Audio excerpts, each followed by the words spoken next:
நாளிலும் வாக்குத்தத்த வசனத்தை நாங்கள் கற்றுக்கொண்டோம். யாத்திராகம புத்தகம் 33வது அதிகாரம் 14வது வசனம். அதற்கு அவர், என் சமூகம் உனக்கு முன்பாக செல்லும், நான் உனக்கு இளைப்பாறுதல் தருவேன் என்றார். அல்லேலூயா. அன்றைக்கும் ஆண்டவர் தம்முடைய வசனத்தை கொண்டு நம்மோடு பேசினார், என்னோடு பேசினார், உங்களோடு பேசினார். அல்லேலூயா. பேசினாரா? கேட்டீங்களா? தியானிச்சீங்களா? திரும்ப அதை யோசிச்சு பார்த்தீங்களா? ஆமா. என் சமூகம் உனக்கு முன்பாக செல்லும், நான் உனக்கு கிடைப்பாறு தருவேன். மோசேயுடைய வாழ்க்கையிலே தேவ சமூகத்துக்கு மிக மிக மிக முக்கியத்துவம் கொடுத்து அவர் கர்த்தரிடத்தில் வேண்டிக் கொண்டார். ஆண்டவரே, உம்முடைய சமூகம் எனக்கு முன்பாக செல்லாவிட்டால் நீர் என்னை இங்கிருந்து கொண்டு போகாதரும் அனுப்பாதரும் என்று சொன்னாரே. அப்படி போலதான் இந்த ஆண்டு முழுவதும் நாம் எப்பொழுதுமே தேவ சமூகத்துக்கு என்ன செய்யணும்? முக்கியத்துவம் கொடுக்க வேண்டும். ஆமணி வேலை பார்த்தீங்கன்னா முன்னாடி என் சமூகம் உனக்கு முன்பாக செல்லும். ஒவ்வொரு ஆண்டும் ஒரு வருஷத்துக்கு மாற்றிடும். எவ்வளவு முக்கியத்துவம் கொடுக்கிறோம் என்பது இன்னும் கூட நாம் அறிந்து கொள்ள கர்த்தர் நமக்கு நடத்ததை தந்திருக்கிறார். கடந்த நாட்களிலே கேட்ட அந்த தேவ செய்தியுடைய சுருக்கம் உங்கள் எல்லாருக்கும் தெரியும். 7 குறிப்பு, அதாவது இளைப்பாறுதல் தருவேன் என்கிற அந்த பகுதியில முதலாவதாக இளைப்பாறுதலானது நம்ம ரட்சிப்பிலே, ஞானஸ்நானத்திலே, பரிசுத்தாவின் அபிஷேகத்திலே நமக்கு உண்டாகிற இளைப்பாறுதலாக இருந்தது. 2வது வழி நடத்துதல். ஆண்டு நம்மை நடத்துகிற பாதையில எல்லாம் அவரோடு நாம் இருந்தால் நம்முடைய பாதையில பாதுகாப்பிற்கு எல்லா சூழலையும் இருக்கும். 3வது தடைகளை நீக்கிறவர். தடைகளை நீக்கிற முன்னே போகிறார், நாம் பின்னே போகணும். எல்லா தடையும் மாற்றி கர்த்தர் நம்முடைய வாழ்க்கையில ஆசீர்வாதத்தை கொடுப்பார். 4வது என் பின்னே வாருங்கள் என்று சீசரை பார்த்து சொன்னார். Follow me, I will make you fishers of men. நீங்க என் பின்னே வந்தா நான் உங்களை மீன் பிடிக்கிறவங்க அல்ல, மனுஷர்கள் பிடிக்கிறவராக மாற்றுவேன் என்பது என்று சொன்னால், அதாவது ஆத்ம ஆதாய பணியிலே நாம் செயல்பட வேண்டும் என்பதை வலியுறுத்தி சொல்லப்பட்ட அருமையான வார்த்தை. அடுத்து, நான் முன்னே போய் கோடலானவளை செவ்வையாக்குவேன். நமக்கு முன்னே போகிற ஆண்டவர் வழி ஆயத்தப்படுத்தி எல்லா கோணலான காரியத்தை மாற்றுகிறவராக இருக்கிறார். அடுத்து வாக் வித் காட். தேவனோடு நடப்பதற்கு, அவருடைய ஃபுட் ஸ்டெப்ஸில் அடிச்சூட்டிலே நடப்பதற்காக நடக்கும்போது நமக்கு இளைப்பாறுதலை தருகிறவர். கடைசியா இயேசுவோடு நம்ம கடைசி நாள் வரைக்கும் வாழ்வதற்கு அது ஒரு இளைப்பாறுதல். அதுதான் நித்திய இளைப்பாறுதல். ஆமென். அல்லேலூயா. பழைய ஏற்பாட்டு காரியங்கள் எல்லாம் இந்த இளைப்பாறுதலை குறித்து சொல்லப்பட்டிருக்கிறது. ஆனால் அவர்கள் அந்த இளைப்பாறுதலை பிரவேசிக்க முடியலை. எபிரேயர் 4ஆம் அதிகாரம் நீங்க வாசித்து பார்த்தீங்கன்னு சொன்னால், அவங்க அதை விசுவாசிக்காதபடியினாலே உள்ளே பிரவேசிக்க முடியல, இளைப்பாறுதலை பெற்றுக்கொள்ள முடியவில்லை. ஆனால் நாமோ விசுவாசித்தவர்களாகிய நாமோ அந்த இளைப்பாறுதலில் பிரவேசிக்கிறோம். அல்லேலூயா. விசுவாசித்தவர்களாகிய நாமோ கரணத்தை கர்த்தரை மகிமைப்படுத்துவோம். நானோ நீங்களோ ஆண்டவரை விசுவாசிக்கிறபடியினால் அதிலே பிரவேசிக்கிறோம். அவர்களுக்கும் சுவிசேஷம் அறிவிக்கப்பட்டது, நமக்கும் சுவிசேஷம் அறிவிக்கப்பட்டது. வசனத்தை பார்த்தீங்கன்னா தெரியும். அவங்களுக்கும் சுவிசேஷம் அறிவிக்கப்பட்டது, நமக்கும் சுவிசேஷம் அறிவிக்கப்படுகிறது. ஆனா அவங்க கேட்டவங்க என்ன செய்தாங்களா? விசுவாசம் இல்லாம கேட்டாங்க. இன்னைக்கு எத்தனை பேர் விசுவாசத்தோடு கேட்கணும்னு தெரியல. இன்னைக்கு எத்தனை பேர் விசுவாசத்தோடு கேட்குறீங்க அல்லது அவிசுவாசத்தோடு இருக்கீங்கன்னு தெரியாது எனக்கு. ஆனா உங்களுக்கு பொறுப்பு என்னன்னா, நீங்க விசுவாசத்தோடு கேட்டு அதை கைகொடு என்றால் பிரவேசிக்கலாம். அப்படி இல்லை என்றால் வேதம் சொல்கிறது, விசுவாசிக்கவில்லை என்று சொன்னால், விசுவாசத்தில் பின்வாங்கி போவான் என்று சொன்னால் அவன் மேல் என்னுடைய ஆத்துமா பிரியமா இராது என்று கர்த்தர் சொல்கிறார். இதுக்காக நம்ம உலகத்தில் இருக்கிறோம். ஆண்டவர் நம்ம மேல் பிரியமா இருக்க வேண்டும் என்றால் அவரை விசுவாசிக்க வேண்டும். அவரை விசுவாசித்து அதன்படி நடக்க கர்த்தர் நமக்கு உதவி செய்ய வேண்டும். அல்லேலூயா. ஆதியிலே தேவன் மனிதனை உண்டாக்கி சீட்டித்து அவரை அங்கங்கமாக விட்டுவிடாதபடி தோட்டத்தில் வைத்து அதை பண்படுத்த, அதை பாதுகாக்க என்று சொல்லி உரிமையை கொடுத்தார். எல்லா விதமான ஆசீர்வாதமும் அவனுக்கு இருந்தது. எல்லா விதமான ஆசீர்வாதமும் இருந்தது. ஆனால் அவன் என்றைக்கு பாவம் செய்தானோ அல்லது கீழ்ப்படியாமை நடந்ததோ அது நிமித்தமாக அந்த இளைப்பாறுதலை இழந்து போனான். தோட்டத்தினுடைய மகிமையை இழந்து போனான். தேவ சாயலை இழந்து போனான். அந்த உரிமையையும் இழந்து போனான். எல்லாவற்றையும் இழந்து போன அந்த சூழ்நிலை, தோட்டத்திற்கு துரத்தப்பட்டாங்க. அது குறிப்பா ஒரே வார்த்தையில சொன்னா தேவ சமூகத்தை இழந்து போனான். தேவ சமூகத்திலிருந்து துரத்தப்பட்டார் என்றுதான் நாம் ஆதி புத்தகத்துல நாம் வாசிக்கிறோம். ஆனால் அதுக்கு பிறகு ஆதியாகமம் 4வது அதிகாரம் 25, 26 வசனத்தை படிங்க. பின்னும் ஆதாம் தன் மனைவியை அறிந்தான்.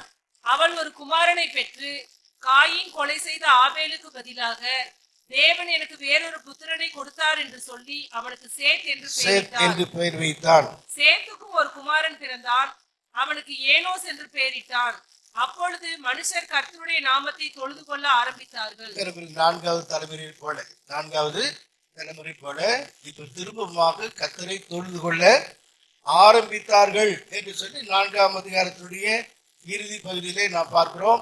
படிப்படியாக அந்த வேத வாக்கியில் ஆராய்ந்து பார்க்கும்போது 6வது அதிகாரத்திலே நோவாவுக்கும் கர்த்தருடைய கண்களிலே கிருபை கிடைத்தது. அவன் 300 வருஷம் தேவனோட சஞ்சரித்தான். அதற்கு பிற்பாடு அவன் காணப்படாமல் எடுத்துக்கொள்ளப்பட்டதை நாம் பார்க்கிறோம்.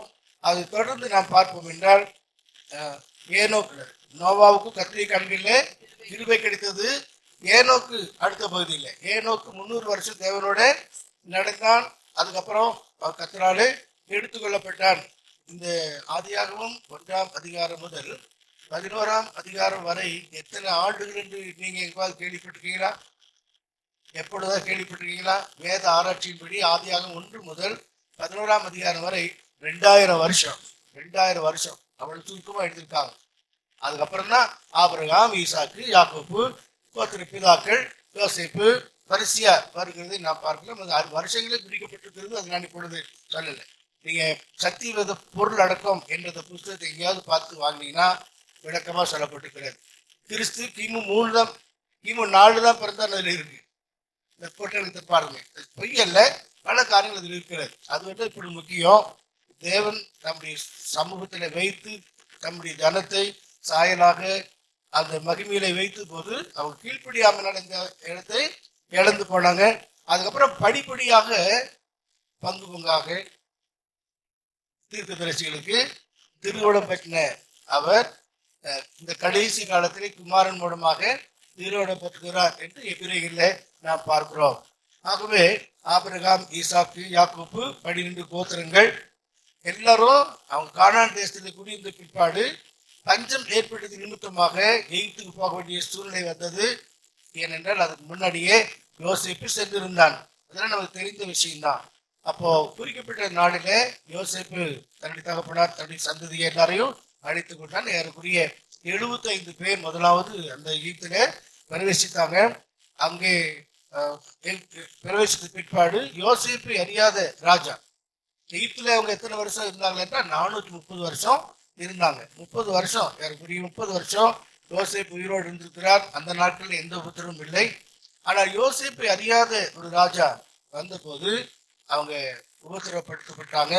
ஆளோட்டி நிமித்தமாக பாடுபடுத்தப்பட்டாங்க. அது நிமித்தமாக எபிரேய தேவனை நோக்கி கூப்பிட்ட போது கர்த்தர் அந்த நாட்களில் மோசே, ஆரோன் இவர்களை ஏற்படுத்தி தம்முடைய ஜனத்தை எகிப்தின் அடிமைத்தனத்திலிருந்து விடுவித்து கொண்டு வந்ததை நாம் பார்க்கிறோம். அதுக்கப்புறம் அவங்களை நடத்துவதற்காக பகலிலே மேகம், இரவிலே அக்கினி ஸ்தம்பம், அங்கே ஆசிரியப்பு கூடாரம் எல்லாமே நிறுவப்பட்டது. ஒரு வசனத்தை நீங்க பார்த்தீங்கன்னா அந்த வசனத்தின் அடிப்படையில 2வது வருஷம் 1வது மாதம் 1ஆம் தேதி வாசஸ்தலம் ஸ்தாபனம் பண்ணப்பட்டது. 2வது வருஷம் 1வது மாதம் 1ஆம் தேதி வாசஸ்தலம் ஸ்தாபனம் பண்ணப்பட்டது. அந்த வாசஸ்தலத்தில் தான் சிக்கனாய் மகிமை உண்டானது. அல்லேலூயா சொல்லுங்களேன். ஏன் இதை சொல்லுறேன் என்றால் ரட்சிப்பு, ஞானஸ்தானம், சிக்கனாய் மகிமையான அபிஷேகம் எல்லாமே எத்தனை வருடம் அபிஷேகம், எத்தனை வருடம் அனுபவம் தெரியுமா? 1 வருஷம்தான். அபிஷேகம் பெற்றிருந்தாலும், ஞானஸ்தானம் பெற்றிருந்தாலும், ரட்சிக்கப்பட்டிருந்தாலும் அது எந்த நாட்களில் கணக்கிடப்படுகிறது? 1 இயர் எக்ஸ்பீரியன்ஸ் தான். அதுக்கப்புறம் தான் அவங்க 40 வருஷம் வளர்ந்துருக்கிற அபிஷேகத்துக்கு பிற்பாடு அபிஷேகம் பெற்றதுனால பரலோகம் போயிடலாம் என்று யாரும் நம்பக்கூடாது. இயேசு சொன்னாரு, மறுபடியும் பிறக்கணும், ஜலத்தில் பிறக்கணும், ஆவியிலே பிறந்தா தேவனுடைய ராஜ்யத்துக்குள்ள போலான்னு சொன்னாரு. ஆனா நாம அந்த வாழ்க்கையில 440 வருஷம் அவங்க வனாந்தரத்துல எப்படி வழி நடந்து கானானுடைய ஆசீர்வாதத்தை பெற்றுக் கொண்டது போல இந்த வனாந்திர யாத்திரையில் இன்பராமேசு நம்மோடு பாடலாம். முடியல, ஆக வனாந்தர வாழ்க்கையில அவங்க கற்றுக்கொள்ள வேண்டியது, அடைந்து கொள்ள வேண்டியது, புரிந்து கொள்ள வேண்டியது, வழிநடத்தப்பட வேண்டியது எல்லாமே பிற்பாடுதான் அவங்க இந்த வாக்குத்தத்தம் பண்ணப்பட்ட தேசத்துல அவங்க பிரவேசிக்கிறாங்க. ஆக அந்த நாட்கள்ல மோசையை தன்னுடைய வாழ்க்கையிலே, ஆண்டவரே உங்களுடைய சமூகம் எனக்கு என்ன செய்யணும், முன் செல்ல வேண்டும் என்று சொல்லி கர்த்தரிடத்துல கேட்டபோது அவர் சொன்னாரு, என் சமூகம் உனக்கு முன்பாக செல்லும், நான் உனக்கு இளைப்பாறுதல் தருவேன். அல்லேலூயா. அன்றைக்கு நான் சொன்னேன் ஒரு வார்த்தை, இந்த ஆண்டு இளைப்பாறுதலின் ஆண்டு. அல்லேலூயா. பலவிதமான இளைப்பாறுதல் உண்டாகணும், ஏதோ ஒன்று அல்ல. அப்புறம் தான் நித்திய இளைப்பாறுதல போகிறோம். ஆமா, இளைப்பாறுதல் ரட்சிக்கப்படும் போது பாவம் மன்னி பெற்று பெறும்போது நான் அவனுக்கு இளைப்பாறுதல் சொல்லணும்னு சொல்லியிருக்கிறாரு. ஞானஸ்நானம் பெறும்போது பாவங்களை விட்டு ஓய்ந்திருப்பான் என்று இளைப்பாறுதலை தந்திருக்கிறாரு. இளைத்தவனை இளைப்பாற பண்ணத்தை இளைப்பாறுதல் பரிசுத்த ஆவியானவர் ஸ்டெப் பை ஸ்டெப்பா அப்படியே இளைப்பாறுதல் வந்து கடைசியில நித்திய இளைப்பாறுதலை பிரவேசிப்பதுதான் எல்லாருக்கும் நியமிக்கப்பட்ட ஒரு காரியமாக இருக்கிறது. ஆகவே இந்த ஆண்டு இளைப்பாறுதலின் ஆண்டு. தேவ சமூகத்தில் உண்டாகும் இந்த இளைப்பாறுதலினால் தேவ சமூகத்திலே உண்டாகும் ஆசீர்வாதங்கள் என்ன என்பது தான் இன்றைக்கு நான் பார்க்க போறோம். இந்த அண்டர்லைன் பண்ணிக்கணும், தேவ சமூகம், தேவ சமூகத்தில் இருந்து கிடைக்கக்கூடிய ஆசீர்வாதம். முதலாவது தேவ சமூகத்தில் கிடைக்கிறது தேவ சமூகத்து அப்பம். தேவ சமூகத்து அப்பம். யாத்திராகமம் 40ஆம் அதிகாரம் 22 முதல் 23 வசனங்கள். பின்பு கர்த்தர் மோசேக்கு கற்பித்தபடியே மேஜையை ஆசரிப்பு கூடாரத்தில் வாசஸ்தலத்தின் வடபுறமாய் திரைக்கு புறம்பாக வைத்து அதின் மேல் கர்த்தருடைய சமூகத்தில் அப்பத்தை வரிசையாக அடுக்கி வைத்தான். உங்களுக்கு தெரியும், ஆசரிப்பு கூடாரம் 3 பகுதியா இருக்கு. முதலாவது பிரகாரம், இரண்டாவது பரிசுத்த ஸ்தலம், மூன்றாவது மகா பரிசுத்த ஸ்தலம். இந்த பரிசுத்த ஸ்தலத்தினுடைய ஸ்தலத்துல தேவ சமூகத்து அப்பம், குத்து விளக்கு, அப்புறம் தூப பீடம், இந்த மூன்றும் அங்க இருக்கிறது. அதுல அங்க அதன் மேல் கர்த்தருடைய சமூகத்தின் அப்பத்தை வரிசையாக அடுக்கி வைத்தார். அப்ப இங்க சொல்லப்பட்டது என்னன்னா, கர்த்தருடைய சமூகம் நமக்கு இருக்கும்போது தேவ சமூகத்து அப்பம் நமக்கு கிடைக்கும். அல்லேலூயா. வனாந்திரம் முழுவதும் அவங்களுக்கு மண்ணா கிடைச்சது இல்லையா? ஒவ்வொரு நாளும் குறிக்கப்பட்ட நேரத்துல மண்ணா கிடைச்சு, வானத்தின் மண்ணா தேவ தூதருடைய அப்பம். என்றைக்கு அவங்க கானானுக்குள்ளே பிரவேசித்து அவங்க பயிரை விட்டு அந்த பயிரை அறுத்து விளைச்சலை சாப்பிட்ட உடனே மண்ணா நின்று போனது. ஆக அந்த மண்ணாவை கர்த்தருக்கு போஷிக்க கொடுத்தார். அதனுடைய நினைவாகத்தான் இந்த தேவ சமூக அப்பம், அதாவது தேவ சமூக அப்பம் சாதாரணமாக வருவதில்லை. தானியத்தை இடிக்கணும், பிறகு அதை மெல்லிய மாவாக்கணும். மெல்லிய மாவாக்கினாலும் போதாது, அந்த மெல்லிய மாவின் மேல் எண்ணெய் விட்டு அதாவது தேவ சித்தம் செய்கிற அந்த பகுதியை நீங்க லேவியராம் படிச்சு பார்ப்பீங்க, எண்ணெய் சேர்க்கப்படணும். அதுக்கப்புறம் தான் அது பிசையப்பட்டு அப்பமாக மாற்றப்படுகிறது. இதெல்லாம் நம்முடைய வாழ்க்கையில உடைக்கப்படுதல், மெல்லி மாவாக்கப்படுதல், எண்ணெய் சேர்க்கப்படுதல் எல்லாமே நம்முடைய ரட்சிப்பிலும் ஞானஸ்நானத்திலும் அபிஷேகத்திலும் நிறைவேறி, எண்ணெய்ங்கிறது அபிஷேகம் ஊற்றப்படும் போது அது அப்பங்காக மாறுவதற்கேற்ற காரியம் உண்டாகிறது. ஆக தேவ சமூகத்துல அந்த அப்பங்களை 2 அடுக்குகளாக, 12 அப்பம் நினைக்கிறேன் இல்லையா, 12 அப்பங்களை 2 அடுக்காக அடுக்கி வைத்தார் என்று சொல்லப்பட்டிருக்கிறது. இந்த தேவ சமூகத்தில் கிடைக்கிற இந்த அப்பமானது எதை குறிக்கிறது என்றால் தேவ பலன். சாதாரணமாக மன்னா வனாந்திரத்துக்கு போதும், வனாந்திரம் முழுவதும் அவங்க வாழ்வதற்கு மன்னா போதும். ஆனா அதுக்கு பிறகு நாம் நம்முடைய வாழ்க்கையில அநேக ஆசீர்வாதங்களை பெற்றுக்கொள்ள வேண்டும் என்றால் பலனான ஆகாரம், பலமான ஆகாரம், ஞானேந்திரியங்கள் உள்ள பூர்ண வயதுகளுக்கு தான் அது தகும் என்று சொல்லப்பட்டிருக்கிறது. எல்லாருக்கும் அந்த உபதேசம் ஒத்துக்கொள்றதில்லை. சுவிசேஷம் கேட்டா எல்லாரும் ஆஹா அல்லேலூயா சந்தோஷப்பட்டுருவாங்க. ஆனா உபதேசம் வரும்போதுதான் ஒவ்வொருத்தரும் வருகிறது. கடினமான உபதேசம், யாரு இதை கேட்பாங்க என்று சொல்லி கற்பனகும்பல இயேசுவின் பிரசங்கத்துக்கே மறுப்பு தெரிவிச்சாங்களே, எல்லாரும் அவருக்கு ஓடி போனாங்களே, பேசிட்டு நீங்களும் போனால போங்க சொல்லிட்டார். ஆனா அவங்க சொன்னாங்க, யாரிடத்துல நாங்க போவோம், நித்திய வசனங்கள் உம்மிடத்தில் உண்டு. அப்ப தேவ சமூகத்தில் வரும்போது பலனான தேவ சமூகம் அப்பம் கிடைக்கிறது. அப்பம் அல்லேலூயா. இந்த பலனான ஆலோசனை நமக்கு கிடைக்கிறது, சரியான நடத்திப்பு கிடைக்கிறது, ஆவிக்கேற்ற உணவு நமக்கு கிடைக்கிறது. இது லேவியராம் புஸ்தகம் 24ஆம் அதிகாரம் 5 முதல் படிங்க. 24 நீ 5 முதல் மெல்லிய மாவை எடுத்து மெல்லிய மாவு எடுத்து அதை 12 அப்பங்களாக சுடுவாயாக. சுடுவாயாக. ஒவ்வொரு அப்பம் மரக்காலிலே 10 2 பங்கு மாவினால் செய்யப்பட வேண்டும். அவைகளை நீ கர்த்தருடைய சந்நிதியில் பரிசுத்தமான மேஜையின் மேல் 2 அடுக்காக ஒவ்வொரு அடுக்கில் அவ்வாறு அப்பம் இருக்கும்படியாக வைத்து. சரி, அதெல்லாம் நமக்கு தெரியும். உங்களுக்கு அங்கே தேவ சமூகத்து அப்பம் அங்கே வைக்கப்படுகிற காரியத்தை நாம் பார்க்கிறோம்.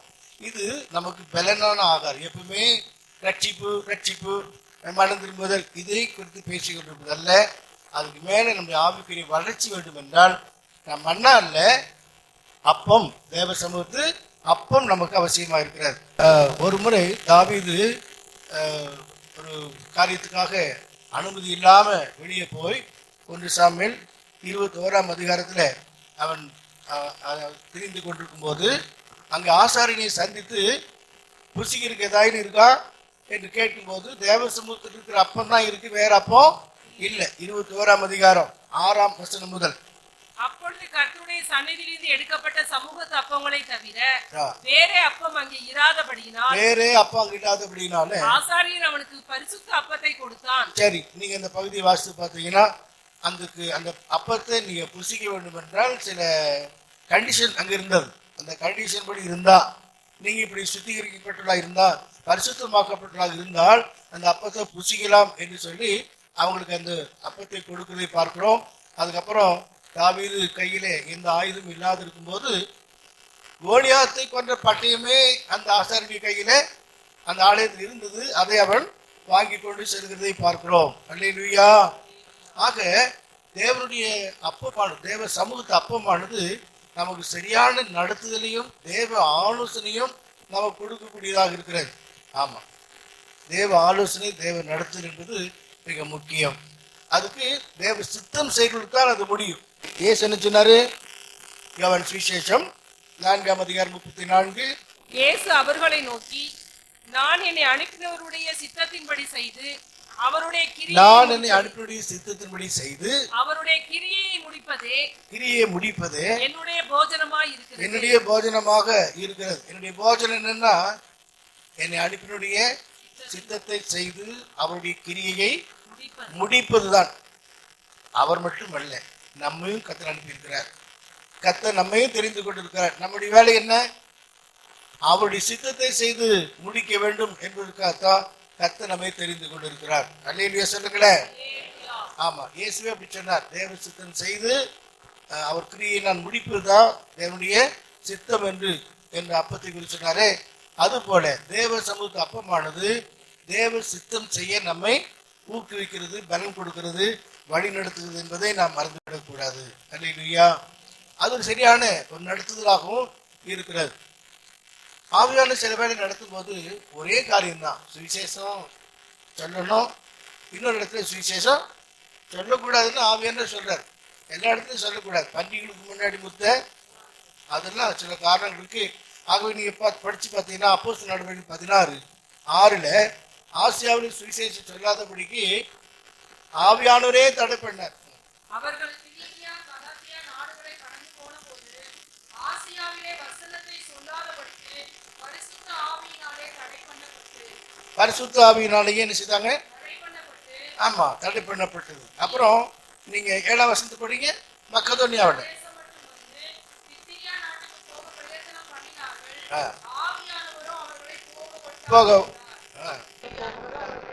போன்னு சொன்னார், போக வேண்டாம். 2 காரியம் இருக்கு இல்லையா? ஆகவே ஒரே காரியமா இருந்தாலும் ஆண்டுடைய நடத்துதல் என்பது தேவ சமூகத்தை அப்பமாக்கிய தேவ சித்தம் செய்கிறவர்களுக்கு தெளிவாக தெரியும் என்பதை நாம் அறிந்து கொள்ள வேண்டும். அல்லேலூயா.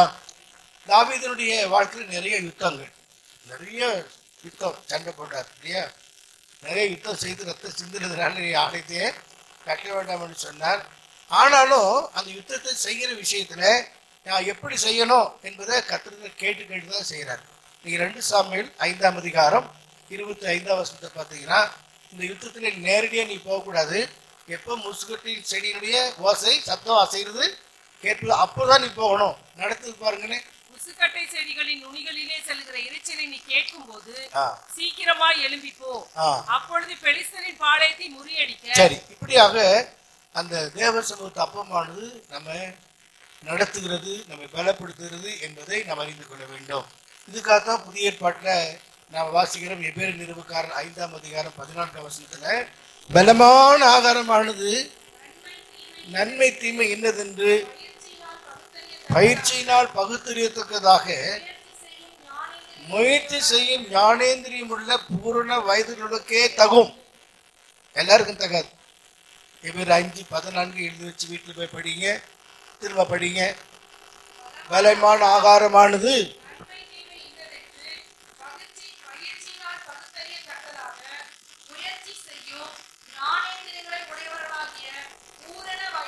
பூரண வயதுள்ளே தகும். எது? தேவ சமூகத்து அப்பம், அது பலனான ஆகாரம்.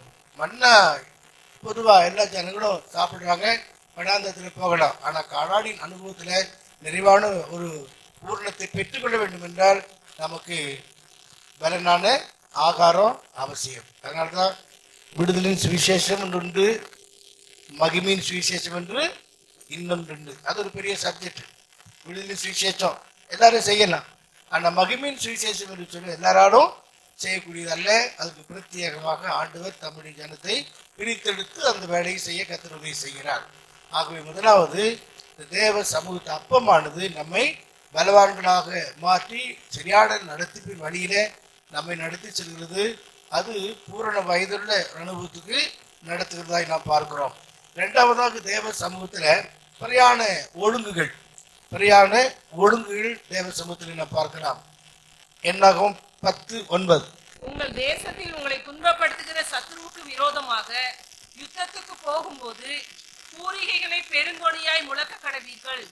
அப்பொழுது உங்கள் தேவனாகிய கர்த்தருடைய சமூகத்திலே நீங்கள் நினைவு கூறப்பட்டு உங்கள் பகைஞருக்கு நீங்களாக்கி ரட்சிக்கப்படுவீர்கள். அல்லேலூயா. பாருங்க, இங்க சொல்லப்பட்டிருக்க தேவ சமூகத்துல பிரியான ஒழுங்குகள் நினைவு கூறப்பட்டு பகைஞருக்கு நீங்கி ரட்சிப்பை கர்த்தர் கொடுக்கிறவராக இருக்கிறார். எங்கேது?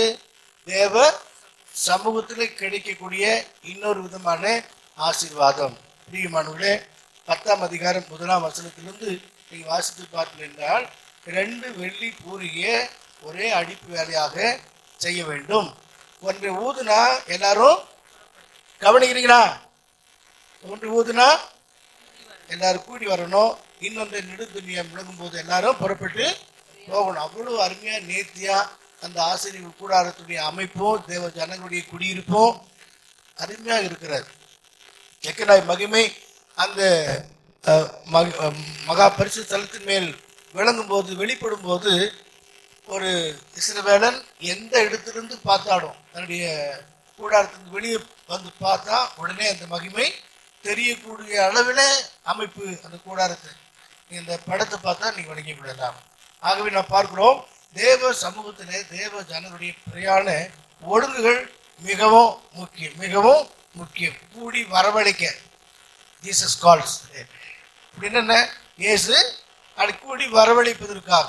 இன்னொன்று பிரயாணப்பட கத்திர வருகையில எடுத்துக்கொள்ளப்படும். அதனால்தான் ரட்சிப்பின் சுவிசேஷமானது ஜனங்களை சபைக்குள்ளே கொண்டு சேர்க்கிறது. மகிமையின் சுவிசேஷமானது மனுஷனை பூர்ணப்படுத்தி மகிமைக்குள்ளே கொண்டு போய் சேர்க்கிறதாக நாம் பார்க்கிறோம். 2 வெள்ளி பூரிகை குறித்து நாம் என்னாகும் 10ஆம் அதிகாரத்துல நாம் வாசிக்கிறோம். ஏசாயா 58:1 நீங்க வாசித்து பார்த்தீங்கன்னா, சத்தமிட்டு கூப்பிடு, அடக்கிக் கொள்ளாதே. இக்காலத்தை போல் உன் சத்தத்தை உயர்த்தி என் ஜனத்துக்கு அவர்கள் மீறுதலையும் யாக்கோபின் வம்சத்தாருக்கு அவர்கள் பாவங்களையும் தெரிவி. சத்தமிட்டு கூப்பிடு, அடக்கிக் கொள்ளாதே. இக்காலத்தை போன்ற சத்தத்தை உயர்த்தி தோத்திரம். ஆகவே தேவ ஜனங்களுக்கு எச்சரிப்பை கொடுக்க ரட்சிப்பின் சுவிசேஷம் மகிமையின் சுவிசேஷம் எல்லாமே இந்த தேவ சமூகத்தில் உண்டான பிரியாண ஒழுங்கு. அது மட்டுமல்ல, பகலிலே மேகம், இரவில அக்னி ஸ்தம்பத்தினால் அவங்க சரியாக நடத்தப்பட்டதை நாம் பார்க்கிறோம். இன்னொன்று நீங்க கவனிச்சீங்கன்னா, ஒரு பூரிகை ஊறும்போது எல்லாரும் அங்கே கூடி வரணும். 2வது பூரிகையை ஊதும்போது பிரயாணப்படி பிரயாணம் ஆரம்பம் பண்ணணும். ஆனா எதை கவனிக்கணும் தெரியுமா? மேகம் கிளம்புனா தான் போகணும். மேகம் கிளம்புனா தான் போக வேண்டும். இதெல்லாம் ஒழுங்காக இருக்கிறது. அப்போ பிரயாண ஒழுங்கு என்பது மிக முக்கியம். உபாகம் 23:14 வாசிக்கிறோம். உன் தேவனாகிய கர்த்தர் உன் பாளையம் எங்கும் உலாவிக் கொண்டிருக்கிறார்.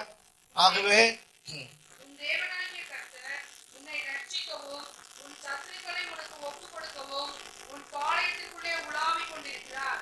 பாளையத்துக்குள்ளே உலாவிக் கொண்டிருக்கிறார். ஆகையால் அவர் உன்னிடத்தில் அசுசியான காரியத்தை கண்டு உன்னை விட்டு போகாதபடிக்கு உன்னை விட்டு போகாதபடிக்கு பாளையம் சுத்தமாய் எங்கும் சுத்தமாக இருக்க வேண்டும். தேவனுடைய பிள்ளைகளுடைய பாளையம் எங்கும் சுத்தமாக இருக்க வேண்டும். ஏனென்றால் அவர் பாளையத்திலே உலாவிக் கொண்டிருக்கிறார். எப்படி தோட்டத்திலே, ஏதேன் தோட்டத்திலே மனுஷரோடு அவர் பழகி உறவாடி உலாவிக் கொண்டிருந்தாரோ ஆரம்ப காலத்தில், அதே போல நம்முடைய பாளையமாகி நமக்குள்ளும் நம்முடைய வீட்டுக்குள்ளும் நம்முடைய ஆலயத்துக்குள்ளும் கர்த்தர் என்ன செய்கிறாரு? உலாவிக் கொண்டிருக்கிறார். அசுசியான காரியத்தை கண்டு நம்ம விட்டு அவர் போகாதபடிக்கு என்ன செய்யணுமா? எச்சரிக்கையாய் இருக்க வேண்டும். நியாயாதிபதியின் புஸ்தகம் 18:6 நாம் பார்க்கிறோம். அங்க ஒரு ஆசாரியத்துல போய் பிரயாணத்தின் காரியத்தை கேட்கிறாங்க. அவர்களுக்கு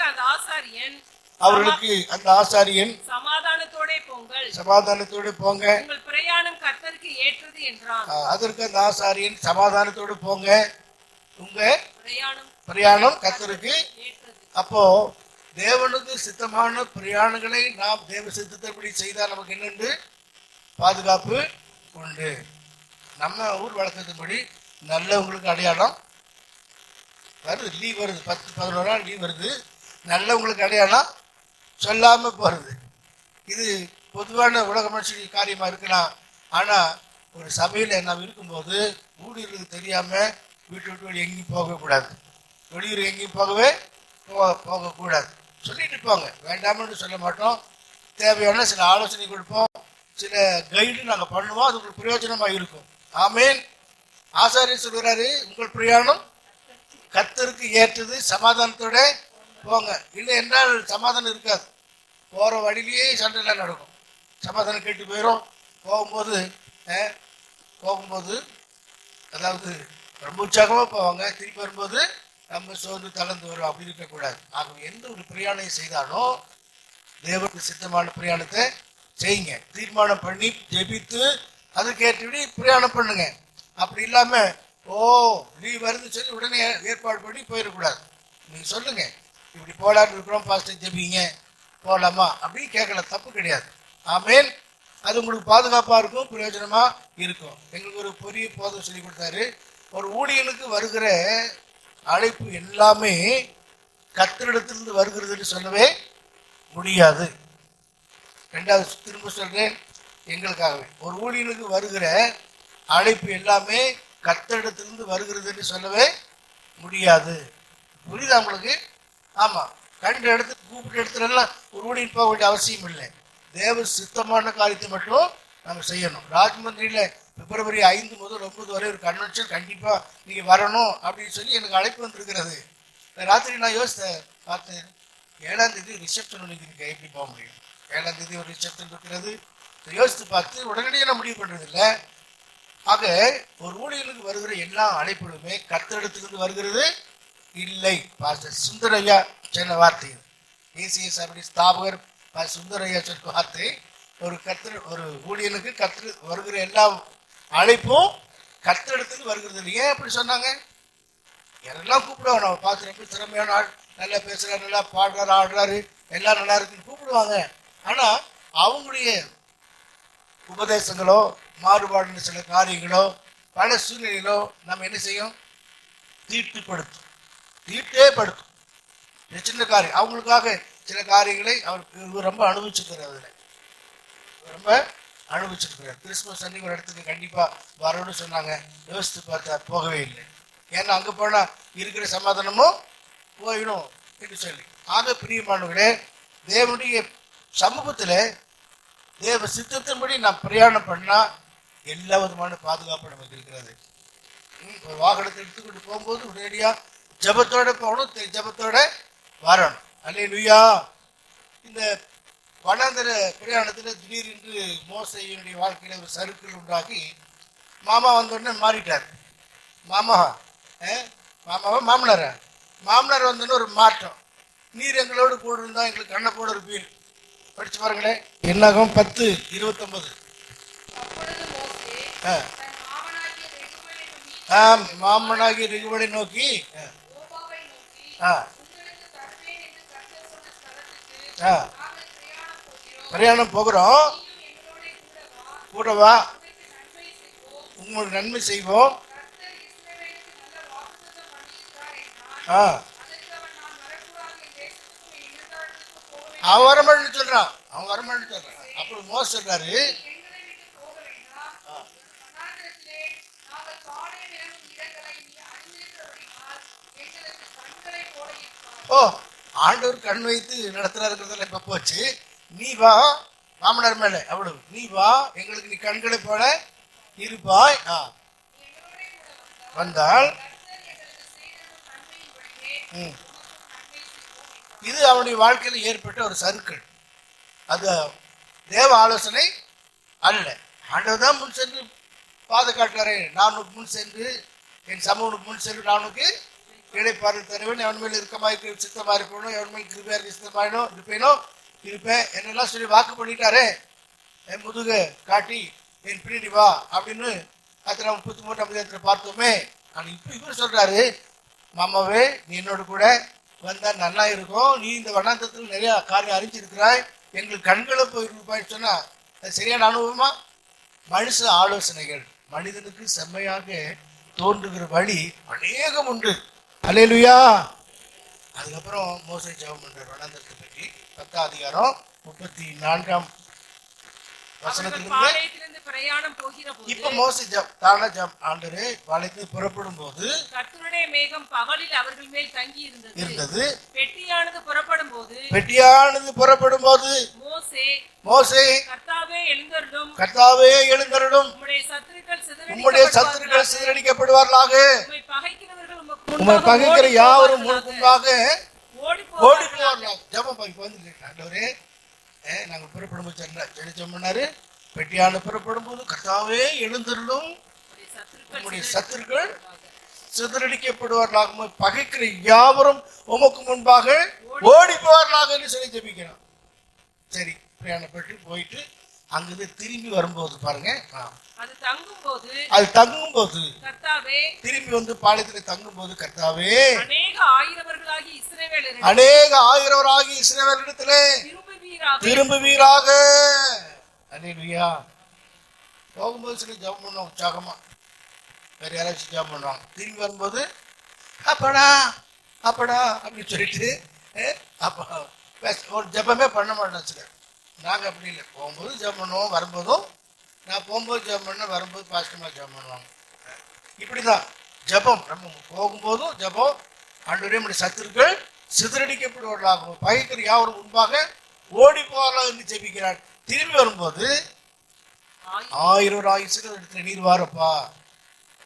சாப்பிடும் போது சில மறந்துடுறாங்க, சில ஜெபிக்கிறாங்க. சாப்பாட்டு பிற்போடு ஜெபிக்கிறீங்கன்னா அந்த பிளேட் நக்கிறதுக்கே சரியா போய் நேரம். சாப்பிடும் முன்னையும் ஜெபிக்கணும், பின்னாடியும் ஜெபிக்கணும். சரிதானா? எங்க பாக்குறீங்க? சாப்பிடும் போதும் ஜெபிக்கணும், முன்னாடியும் பின்னாடியும் ஜெபிக்கணும். அதுதான் உண்மையான காரியம், சரியான காரியம். நம்முடைய வாழ்க்கையில சாப்பிடுறதுக்கு முன்னாடி ஜெபிக்கணும், சாப்பிட்டு பிற்பாடு ஆண்டவரே இது நல்லா டைஜஸ்ட் ஆகணும், நல்லா இருக்கணும், ஆரோக்கியமா இருக்கணும்னு சொல்லி இப்போ ஒரு ஜஸ்ட் ஒரு ஜெபம் சிந்தை இருந்தாவே போதுமே. நன்றியுள்ள இருதயம் நமக்கு இருந்தா போதுமே. ஆகவே பிரயாண ஒழுங்குகள் தேவ சமூகத்தில் அவங்க சரியாக கடைபிடிக்கப்படுகிறதை இந்த தேவ சமூகத்தில் பிரயாண ஒழுங்குகளை குறித்து இங்கே நாம் தேவ சமூகத்திலே பார்க்கிறோம். மூன்றாவதாக தேவ சமூகத்தில் உயிர்ப்பிக்கப்படுகிற ஒரு அனுபவம், quicken by the spirit of God. ஆவிக்குரிய ஜீவியத்தில் உயிர்ப்பிக்கப்படுதல். என்னாகமம் 17வது அதிகாரம் 7-8 வசனங்கள். அந்த கோல்களை மோசே சாட்சியின் கூடாரத்திலே கர்த்தருடைய சமூகத்தில் வைத்தான். ஊழியத்துல பிரச்சனை வந்துச்சு. என்ன, தேவியர் மட்டும்தான் ஊழியம் செய்யணுமா, இவங்க மட்டும்தான் ஊழியம் செய்யணுமா, நாங்களும் செய்வோம் அப்படின்னு சொல்லி பிரச்சனை வந்த போது உடனே அங்க ஆண்டவர் தீர்வு கொடுக்குறாரு. ஒவ்வொரு கோத்திரத்துக்கு ஒரு கோலை கொண்டு வா. லேவியின் கோத்திரத்துக்கு அதுக்கு ஒரு கோலை கொண்டு வா. அது யார் பேர் எழுதணும்? ஆரோனுடைய பெயரை எழுதணும் அப்படின்னு சொல்லி இந்த 12 கோள்களையும் தேவ சமூகத்தில் இதான் படிக்கிறோம். இல்ல 7 படிக்கிறோம். அந்த கோள்களை ம். மோசே சாட்சியின் கூடாரத்திலே ஆ. கர்த்தருடைய சமூகத்தில் வைத்தான். கர்த்தருடைய சமூகத்தில் இந்த கோள்னா ரொம்ப காஞ்சி கருவாடா இல்லையா ட்ரையா இருக்கும். அதை கொண்டு போய் அந்த தேவ சமூகத்துல கர்த்தருடைய சமூகத்துல வைத்தான். மறுநாள் மோசே சாட்சியின் கூடாரத்திற்குள் பிரவேசித்தபோது, ஆ, இதோ இதோ லேவியின் குடும்பத்தாருக்கு இருந்த லேவியின் குடும்பத்தாருக்கு இருந்த ஆரோனின் கோல் துளிர்த்திருந்தது. துளிர்த்திருந்தது. துளிர்விட்டு துளிர்விட்டு பூ பூத்து ஆதுமை பழங்கள் வாதுமை பழங்களை கொடுத்தது. அல்லேலூயா. எல்லாரும் ஊழியம் செய்ய முடியாது. எல்லாரும் ஊழியம் செய்ய முடியாது. ஊழியம் தான் ரொம்ப கஷ்டமானது. எங்களை சொகுசாக்க நினைக்கிறீங்க. நிறைய பொறுப்பு எங்க மேல இருக்கு. ஆக்கிரமிப்பு எங்க மேல வந்து விடக்கூடாதுன்றதுக்காக கவனமா நாங்க இருக்கிறோம். பிரியமானவர்களே, இங்க நாம் பார்க்கிறோம் 5ஆம் வசனத்தை படிச்சீங்கன்னா கர்த்தரே சொல்லிட்டாரு, எந்த கோல் துளிர்க்கிறதோ படிங்க 5ஆம் வசனம். அப்பொழுது நான் தெரிந்து கொண்டனுடைய கோல் துளிர்க்கும். இப்படி இஸ்ரவேல் புத்திரர் உங்களுக்கு சரி, அப்படி சொல்லித்தான் அங்க வைத்தாங்க. ஆனா அடுத்த நாள் சம்பவிச்சு என்னவென்றால் மற்ற கோள்கள் எல்லாம் வைத்த மாதிரியே இருந்துச்சு. ஆனால் லேவியினுடைய கோள் ஆரோன் பெயர் எழுதப்பட்ட அந்த கோள் துளிர்த்து பூ பூத்து வாதுமை பழங்களை கொடுத்தது. காயை பற்றி சொல்லல. காய் இருந்ததாக சொல்லி இருந்திருக்கும், அது சொல்ல வேண்டிய அவசியம் இல்லை. பாருங்களேன், பூ பூத்து வாதுமை பழங்களை கொடுத்தது. அல்லேலூயா. தேவ சமூகத்துல உயிர்ப்பிக்கப்படும் ஒரு அனுபவம் இருக்கிறது. எத்தனை பேர் அனுபவிக்கிறீங்க? ஒவ்வொரு ஆராதனையிலும் தேவ சமூகத்தில் கூடி வரும்போதெல்லாம் ஒரு புதிய பலனை கத்தரை பெற்றுக்கொள்றோமா இல்லையா? யார் பிரசங்கம் பண்ணாலும் சரி, எத்தனை பிரசங்கத்தை கேட்டாலும் சரி, ஏதாவது ஒரு சில வார்த்தைகள் மட்டும் நம்ம என்ன செய்யறது? அப்படியே உயிர்ப்பிக்கிறது. அல்லேலூயா. இல்ல நிறைய பேர் சொல்லல, எல்லாரும் சொல்லுங்க. அந்த சத்தத்தை கேட்டாலும் சந்தோஷப்படுறோம், உயிர்ப்பிக்கப்படணும். அதான் நமக்கு முக்கியம். அதனாலதான் எபிரேயர் நிருபக்காரன் சொல்லும் போது எந்த ஊழியம் தானா ஏற்படுகிறது இல்லை. 5:4 மேலும் ஆரோனைப் போல தேவனால் அழைக்கப்பட்டாலொழிய ஒருவனும் இந்த கனமான ஊழியத்துக்கு தானாய் ஏற்படுத்துவதில்லை.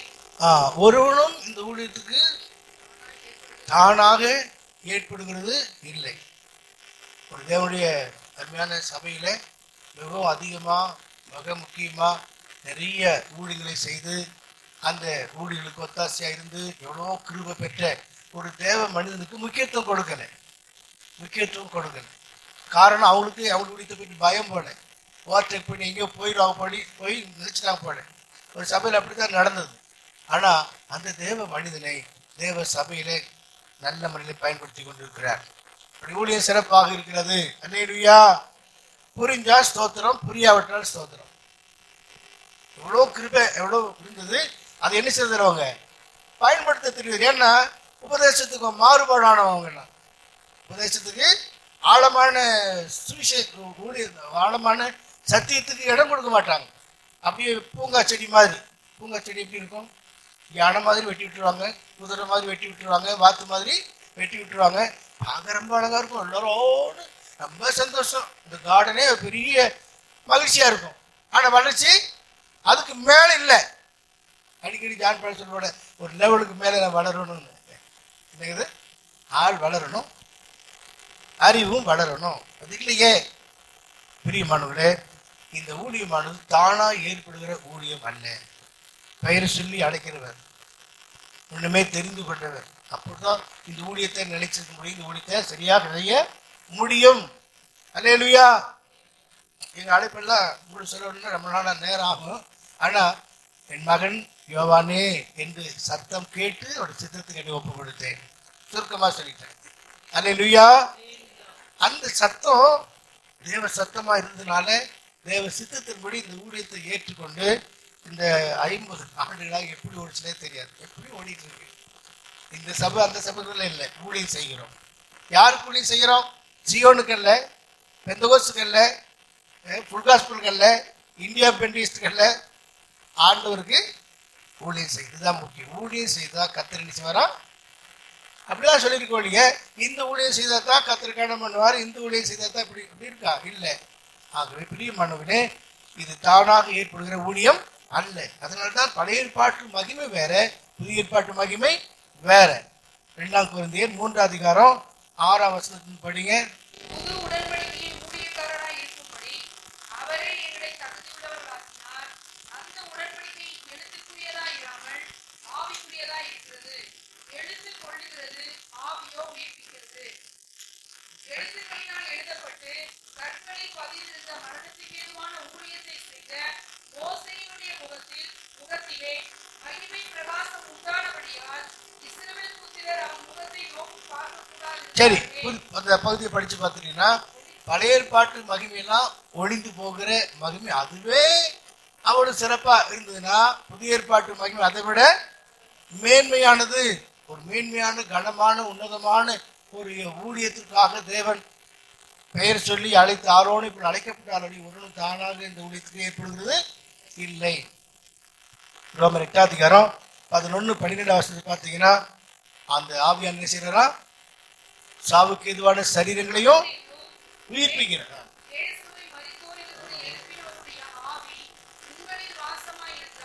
ஆவியான் உங்கள் வாசமாக இருந்தால் கிறிஸ்துவை மரித்தோரிலிருந்து எழுப்பினவர் உங்களில் வாசமாக இருக்கிற தம்முடைய ஆவியினாலே சாவுக்கு எதுவான சரீரத்தை என்ன செய்யறாரு? உயிர்ப்பிக்கிறார். சேலத்தில் நாங்கள் இருக்கும் போதெல்லாம் ஜெயில் ஊழியர்னு சொல்லி ஒவ்வொரு சண்டே ஈவினிங்கும் டிஜே தாமஸ் சொல்லி சூப்பரண்ட் இருந்தாரு. எங்களை அழைச்சிக்கிட்டு போவார். எனக்கு வந்து கிறிஸ்டியன் மாரல் இன்ஸ்ட்ரக்டர்னு சொல்லி ஐஜியிலிருந்து ஒரு சர்டிஃபிகேட் வாங்கி கொடுத்தாரு. அங்கே போய் சுவிசேஷம் சொல்லுவோம். அதே மாதிரி ஹாஸ்பிட்டல் விசிட்டிங் சொல்லி சிலர் போவோம்.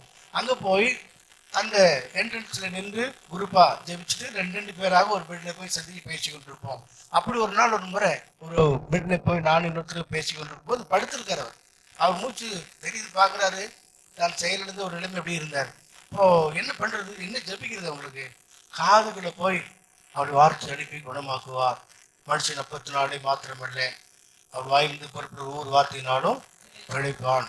அவருடைய தழும்புகளால் குணமானீர்கள். கர்த்தர் சகல நோயும் ஒன்றை விட்டு விளக்குவார். இந்த வார்த்தை சொல்லிட்டே இருக்கும்போது அந்த மனுஷன் அப்படி எடுத்து பாருங்க. என்னது இந்த வார்த்தை என்ன செய்கிறது? உயிர்ப்பிக்கிறது. தேவனுடைய வார்த்தை வல்லமை உள்ளது, உயிர்ப்பிக்கக்கூடியதா இருக்குது என்று படிக்கிறோமே.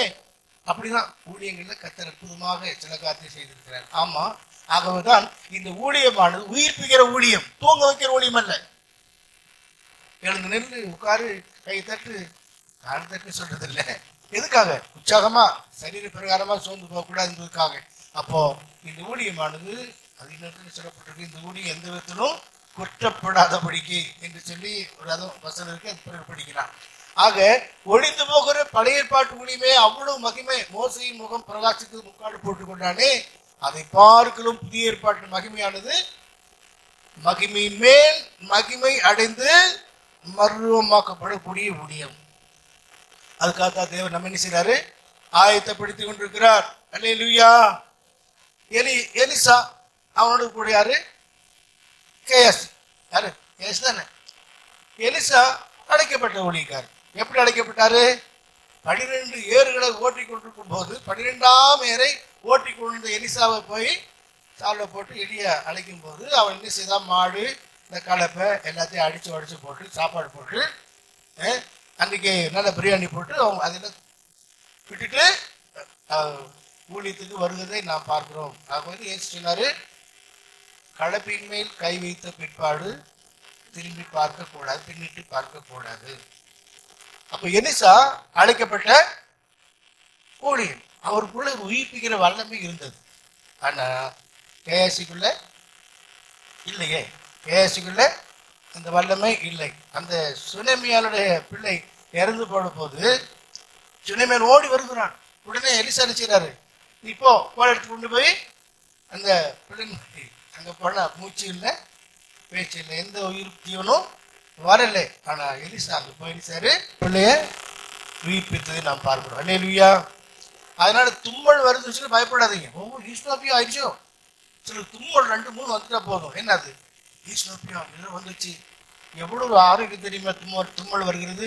7 தும்மல் போட்டு அந்த பிள்ளை அல்லேலூயா சும்மா இருந்திருக்கல, தும்மல் போட்டு அந்த பிள்ளை உயிரோட எழுந்தான். அதனாலதான் எலிசா மரித்த போது அவரை அடக்கம் பண்ண இடத்துல போய் பார்த்தீங்கன்னா வசனம் படிங்களேன். 2 ராஜாக்கள் 13:21. அப்பொழுது அவர்கள் ஒரு மனுஷனை அடக்கம் பண்ண போகையில் அந்த தண்டை கண்டு அந்த மனுஷனை எலிசாவின் கல்லறையில் போட்டார்கள். எலிசாவின் கல்லறையில் அந்த செத்து போன மனுஷனை போட்டாங்க. அந்த மனுஷனின் பிரேதம் அதிலே விழுந்து எலிசாவின் எலும்புகளின் மேல் பட்டபோது அந்த மனுஷன் உயிரடைந்து மனுஷன் உயிரடைந்தான். அல்லேலூயா. தன் கால்களை எலிசாவின் எலும்புகள் பட்ட உடனே செத்து போன மனுஷன் உயிரோடு இருந்தானே. உலர்ந்த எலும்புகள் உயிர் பெற்று எழ வேண்டும். சரி, தொடர்ந்து பாட முடியாது. எசேக்கியேல் பார்க்கிறோம், பள்ளத்தாக்களே நிறைய உணர்ந்த எலும்புகள் வார்த்தை அனுப்பி ஆவி அனுப்பி அங்கே உயிர்ப்பிக்கப்படுகிற வல்லமை உண்டாகிறது நான் பார்க்கிறோம். ஆகவே இந்த ஊழியமானது உயிர்ப்பிக்கிற ஊழியம், சும்மா குச்சி வச்சுட்டு போறதில்ல. சமீபத்தில் ஒரு சின்ன வீடியோ பார்த்தேன். அதாவது பாலாசி லாரி என்று கேள்விப்பட்டீங்கன்னு நம்ம நாளே கேள்விப்பட்டிருக்கோம், ஆளை பார்த்ததில்லை. பயங்கரமான பெரிய பெரிய அற்புத அடையாளங்களை செய்தவர். அதுக்கப்புறம் கடைசியில ஒன்றும் இல்லாம போயிட்டார் அப்படின்னு சின்ன கொஞ்சம் கிளிக் பார்த்தேன். நான் அவ்வளவுதான், முழுதும் தெரியல எனக்கு. உண்மைதான். அதே போல இங்கிலீஷ்லர் இருந்தாங்க, அவர் எல்லாம் ஒன்றும் இல்லை. அப்போ அழைக்கப்பட்டு ஊழியர்னு ஒரு கூட்டம் இருக்கு. இன்னொரு பக்கம் நியமிக்கப்பட்டவங்க, ஏற்படுத்தப்பட்டவங்க. யார் ஏற்படுத்தப்பட்டது? கேயாசி ஏற்படுத்தப்பட்டது. அழைப்புங்கிறது வித்தியாசம். அதனால ஊழியங்களை குறித்து இங்கே சரியாக அறிந்து கொள்ள வேண்டும். தேவன் மையப்படுவார். உயிரோடு எழுந்த அந்த இயேசு அம்மா அவருக்கு போகும்போது பேசிட்டே போறார். 2 பேர்கிட்ட பேசிட்டே போகும்போது அந்த சத்தத்தை கேட்டுடனே உங்களுக்கு எப்படி இருந்தது? இருதயம் கொழுந்து விட்டு எரிந்தது. ஆமென், அல்லேலூயா. பவுல் பேசின போது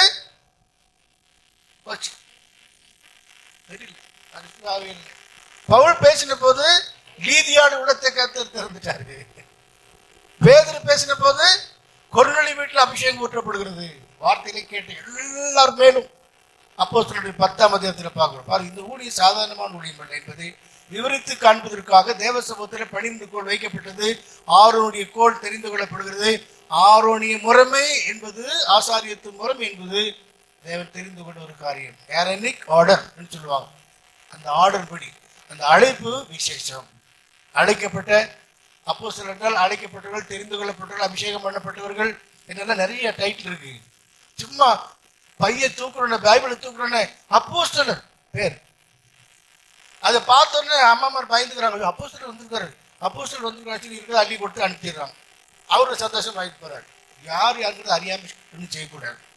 ஊழியர்களை செய்ய தப்பு இல்லை, அவசியமில்லாத ஊழியத்தை செய்யக்கூடாது. எபேசு சபையை பற்றி அப்படி சொல்றாரு. அப்போஸ்தலர் அல்லாதவர்கள் அப்போஸ்தலர் என்று இல்லை, கண்டறிந்ததை எல்லாம் நல்லா இருக்கு. அது டிசைன் பண்ணாங்க, அது அறிஞ்சு கொள்ளணும். அதனால இந்த புதிய ஆண்டில் அப்படி நிறைய பேர் வருவாங்க. இப்போ கவனமா இருக்கணும். ஊழியம் எல்லாம் ஊழியம் அல்ல. தைரியமா நான் சொல்ல முடியும். ஊழியம் எல்லாம் ஊழியம் அல்ல. ஆகவே ஊழியங்களை பற்றி தேவ சமூகத்திலிருந்து கற்றுக்கொள்ள அந்த ஊழியமானது உயிர்ப்பிக்கிற ஊழியம். எங்க பெரிய ஒரு பாஸ்டர் ஸ்டானிஸ்ட் அப்படி இருக்காரு. அவர் இருந்தாரு, இறந்து போனார். அப்படியே உட்காந்து அப்படியே ஜெயிச்சுட்டே மெதுவாக சட்டம் இல்லாமல் ஜெயிச்சுட்டே இருப்பார். திடீர்னு ஒரு சத்தம் போட்டா அப்படிப்பாரு. பக்கத்துல இருந்து பயந்துக்குவாங்க. ஆனா அங்க யார் போராடுறது? பிசாசு வரும், போடா அப்படின்னு சொல்லுவார். அப்படின்னா ஆவியான இருந்து பிசாசோட அதட்டி அப்புறப்படுத்துகிறது. யாருக்கு ஜுரத்தை இயேசு அதட்டி அப்புறப்படுத்தா தெரியுமா? பேதுருடைய மாமியார் ஜுரத்தை அதட்டி அப்புறப்படுத்தினார் சொல்லப்பட்டிருக்கு. ஆக 4வது காரியம், 7 காரியம் சொல்லணும். என்னாகும்? 32ஆம் அதிகாரம் 1 முதல் 5 வசனங்களை நீங்க படிச்சு பார்த்து கொடுங்க. 32ஆம் வசனம், 32. யோர்தானுக்கு இக்கரையிலே எங்கள் சுதந்திரத்தின் காணியாட்சி எங்களுக்கு உரியதாகும்படி நாங்கள் கர்த்தருடைய சமூகத்தில் யுத்த சன்னதராக கானான் தேசத்துக்கு போவோம். அல்லேலூயா. உங்களுக்கு தெரியுமா, 12 கோத்திரத்தாருக்கும் வாக்குத்தத்தம் கொடுத்தால் நீங்க எல்லாரும் வாக்குத்தத்த பூமியில கொண்டு போய் சேர்க்கணும் சொல்லி 12 கோத்திரம் போகணும். ஆனா மனாசேயின் பாதி கோத்திரமும், பிறகு ரூபன், காத்து, மனாசே, அதுல பாதி கோத்திரம், 2.5 கோத்திரத்தார் யோர்தானுக்கு இப்புறத்திலேயே எங்களுக்கு பங்கு கேட்டு வாங்கிட்டாங்க. ஏன்னா நிறைய ஆடு மாடு இருக்கு, மேய்ச்சிருக்கீங்க, நல்ல இடம் இருக்கிறது என்று சொல்லி அவங்க கேட்டு வாங்கிட்டாங்க. 32:6. மோசே காத் புத்திரரையும் ரூபன் புத்திரரையும் நோக்கி, உங்கள் சகோதரர் யுத்தத்திற்கு போகையில் நீங்கள் இங்கே இருப்பீர்களோ? சரி, அதாவது 2.5 கோத்திரம் இங்கேயே எங்களுக்கு இங்கே சுதந்திரத்தை கொடுத்துருங்க, நாங்கள் யோர்தானை கடந்து காடானுக்குள்ளே போக வேண்டாம், அங்கே நீங்க 9.5 கோத்திரம் அங்கே இருந்துக்குங்க அப்படின்னு சொன்னா. அப்போ மோசே சொல்றாரு, இப்போ உங்க சகோதரருக்கு யுத்தம் வரும்போது நீங்க அங்கே போய் யுத்தம் பண்ணணுமே, அப்படி எப்படி இங்க இருந்தா என்ன செய்ய முடியும் என்று சொல்லும்போது அவங்க சொல்றாங்க, நாங்கள் யுத்தத்துக்கு நாங்கள் எங்க சகோதரர் 9.5 கோத்திரத்தாருக்கு ஏதாவது யுத்தம் நடந்தா நாங்கள் புறப்பட்டு வரும். 32ஆம் வசனத்தை தான் படித்தோம். 32ஆம் வசனம். அப்பொழுது யோர்தானுக்கு இக்கரையிலே இக்கரையிலே எங்கள் சுதந்திரத்தின் காணியாட்சி ம் எங்களுக்கு உரியதாகும்படி ஆ நாங்கள் கர்த்தருடைய சமூகத்தில் கர்த்தருடைய சமூகத்துல யுத்த சன்னத்தராய் அல்லேலூயா, நாங்கள் கர்த்தருடைய சமூகத்திலே யுத்த சன்னத்தராக புறப்பட்டு போவோம் என்று சொல்லி, யுத்த சன்னத்தராக என்னது, கர்த்தருடைய சமூகத்திலே யுத்த சன்னத்தராக புறப்பட்டு போவோம். அல்லேலூயா. மோசைக்கு ரொம்ப கவலை. 12 பேரை வேவாழ்காரர் அனுப்பணும், 10 பேர் துர்செய்தி சொன்னாங்க. இங்க 2.5 கோத்திரத்தார் இங்கே நிக்கிறேன்னு சொல்றான். அப்பதான் மோசை கேட்கும்போது சொல்றாங்க, நாங்க தேவ சமூகத்துல யுத்த சனத்திற்காக புறப்பட்டு போவோம். அப்போ போவோம் என்று சொன்ன போது அந்த உறுதியை கூறின பிற்பாடு 32, 20, 21. அப்பொழுது மோசே அவர்களை நோக்கி, நீங்கள் இந்த வார்த்தையின்படியே செய்து இந்த வார்த்தையின்படியே செய்து கர்த்தருடைய சமூகத்தில் யுத்த சன்னத்தராகி கர்த்தர் தம்முடைய சத்துருக்களை தம்முடைய முகத்திற்கு முன்னின்று துரத்தி விடும் அளவும். சரி, நல்ல வார்த்தைகளை சொல்லி அவங்க யுத்த சன்னத்தராக தேவ சமூகத்திலே புறப்பட்டு போக வேண்டும் என்று சொன்னதை பார்க்கிறோம். யோசுவாவின் புஸ்தகம் 1ஆம் அதிகாரம் 12ஆம் வசனத்துல இது உறுதிப்படுத்துவதை நாம் பார்க்கிறோம். யோசுவா 1:12 முதல் 17 வரை. யோசுவா ரூபனியரையும் காத்தியரையும் மனாசேயின் பாதி கோத்திரத்தாரையும் நோக்கி, கர்த்தருடைய தாசனாகிய மோசே உங்களுக்கு கற்பித்த வார்த்தையை நினைத்துக் கொள்ளுங்க. உங்கள் தேவனாகிய கர்த்தர் உங்களை இளைப்பாற பண்ணி, கவனிங்க, உங்கள் தேவனாகிய கர்த்தர் உங்களை இளைப்பாற பண்ணினது போல இந்த தேசத்தை உங்களுக்கு கொடுத்தாரே. உங்கள் பெண் சாதிகளும் உங்கள் பிள்ளைகளும் மிருக ஜீவன்களும் மோசே உங்களுக்கு யோர்தானுக்கு இப்புறத்திலே கொடுத்த தேசத்தில் இருக்கட்டும். உங்களில் உள்ள யுத்த வீரர் யாவரும் உங்கள் சகோதரருக்கு முன்பாக அணி அணியாய் கடந்து போய். சரி, அதுக்கப்புறம் யோசுவாவின் புத்தகம் கடைசியில வந்து பாத்தீங்கன்னா சில தங்கி ஒண்ணு பேசாம இருந்திருக்காங்க. அப்ப அவர் சொல்றாரு, உங்களை கர்த்தர் இளைப்பாற பண்ணது போல உங்க சகோதரரையும் இளைப்பாற பண்ணணும். ஆகவே நீங்க யுத்த சன்னத்திற்காக புறப்பட்டு நீங்க சொன்னபடியே போங்கன்னு சொல்றாரு. ஆக நீங்க யுத்த சன்னத்திற்காக தேவ சமூகத்தில் யுத்த சன்னத்திற்காக புறப்பட வேண்டும் என்பது சகோதரர்களை இளைப்பாற பண்ண, தேசத்துல இளைப்பாறுதலை கொடுக்கக்கூடியவர்களாக சுவிசேஷத்தின் மூலமாக, சத்தியத்தின் மூலமாக, உபதேசத்தின் மூலமாக ஆத்ம ஆதாயம் பண்ணி அவர்களை தேவ சமூகத்திலே கொண்டு வந்து இளைப்பாற பண்ணுவதற்காக போராடி யுத்த சன்னத்தில் என்று சொல்வது போராடுறவங்க. பவுல் சொல்றாரு, நான் போராடுறது போல நீங்களும் ஜெபத்திலே போராடுங்க. ரோமர் 15:32. நீங்கள் தேவனை நோக்கி செய்யும் ஜெபங்களில் நான் போராடுவது போல நீங்களும் என்னோடு கூட போராட வேண்டும் என்று நம்முடைய கர்த்தராகிய இயேசு கிறிஸ்துவின் நிமித்தமும் ஆவியானவருடைய அன்பின் நிமித்தமும் உங்களை வேண்டிக் கொள்கிறேன். அல்லேலூயா. நீங்களும் போராட வேண்டும் என்று சொல்லி, அல்லேலூயா. ஆகவே தேவ சமூகத்தில் யுத்த சன்னத்தராய் போராடி ஆத்ம ஆதாயம் பண்ணி ஜெபத்தில் அநேகரை கர்த்தருடைய சமூகத்தில் கூட்டி சேர்க்க, அநேகருக்கு இளைப்பாறுதலை கொடுக்க இந்த தேவ சமூகத்தில் உண்டான யுத்த சன்னத்தில் நாம் பார்க்கிறோம். அல்லேலூயா. நாட்களில் நீங்க பார்த்தீங்கன்னா நாம் படிக்கிற 1 சாமுவேல்ல இந்த பட்டணத்துல ஒரு தீர்க்கதரிசி தேவ மனுஷன் இருக்கிறார் என்று சொல்லி அவங்களே புறப்பட்டு வர்றாங்க இல்லையா. சாமுவேலை தேடி சவுலும் அவனுடைய வேலைக்காரனும் வர்றாங்க. இந்த பட்டணத்துல ஒரு கூலிக்காரரு இருக்கு. அதுதான் சரியான ஒரு அனுபவம் பாருங்க. நம்ம அவங்க தேடி வந்து சுவிசேஷத்தை ஏற்றுக்கொள்வதற்கும் நாம் போய் ஊழியர் செய்து அவங்களை ஆயத்தப்படுத்தி கொண்டதுக்கும் சில வித்தியாசம் இருக்கு. அவங்களாக வந்தா அவங்க உறுதியா இருப்பதுக்கு சான்ஸ் இருக்குது. நாம போய் கூட்டிட்டு வந்தா நமக்காக வந்திருப்பாங்க, அவங்க ஆசீர்வாதமா இருக்க முடியாது. ஆகவேதான் இந்த ஊர்ல ஒரு தீர்க்கதரிசி இருக்கிறான்னு சொல்லி சவுலும் ஒரு வேலைக்காரரும் தேடி வந்தாங்க. அதே போல புதிய ஏற்பாட்டுல சவுல் அனனியாவை தேடி போகிறான், இந்த பட்டணத்துல ஒரு அனனியா இருக்கிறாருன்னு சொல்லி. ஆக பிரியமான தேவனுடைய பிள்ளைகளே, நாம யுத்த சன்னத்திற்காக ஜபத்துல போராடும் போது நம்ம தேடி வருவாங்க, சபைக்கு தேடி வருவாங்க, கூகுளை பார்த்து வருவாங்க, வசனத்தை கேட்டு வருவாங்க, நம்முடைய தேவனுடைய பிள்ளையுடைய நடைமுறைக்காரை அறிந்து சபையுடைய ஒழுங்குகளை பார்த்து வருவாங்க. நாம் நல்ல ஜபத்துல போராட யுத்த சனத்திலாக இருக்க வேண்டும். ஐந்தாவதாக நான் படிக்கிறேன் உபாகமம் 29:1. ஓரேபிலே இஸ்ரவேல் புத்திரரோட பண்ணிக்கொண்ட உடன்படிக்கை அல்லாமல் மோவாபின் தேசத்திலே அவர்களோட உடன்படிக்கை பண்ண கர்த்தர் மோசேக்கு கட்டளையிட்ட வார்த்தைகள் இவைகளே. தேவ சமூகத்துல அவங்க உடன்படிக்கையை உறுதிப்படுத்தி ஆணையை உறுதிப்படுத்துறாங்க. 11ஆம் வசனத்தை பாருங்க. நீ தேவனாகிய கர்த்தருடைய உடன்படிக்கைக்கும் இன்று அவர் உன்னோட பண்ணுகிற அவருடைய ஆணை உறுதிக்கும் உட்படுத்து. உடன்படிக்கையை உறுதிப்படுத்துதல், ஆணையை உறுதிப்படுத்துதல். உங்கள் கோத்திரங்களின் தலைவரும் உங்கள் மூப்பரும், கவனிங்க, கோத்திர தலைவர், மூப்பர்கள், அதிபதிகள், சகல புருஷர்கள், பிள்ளைகள், மனைவிகள், விறகுக்காரன்,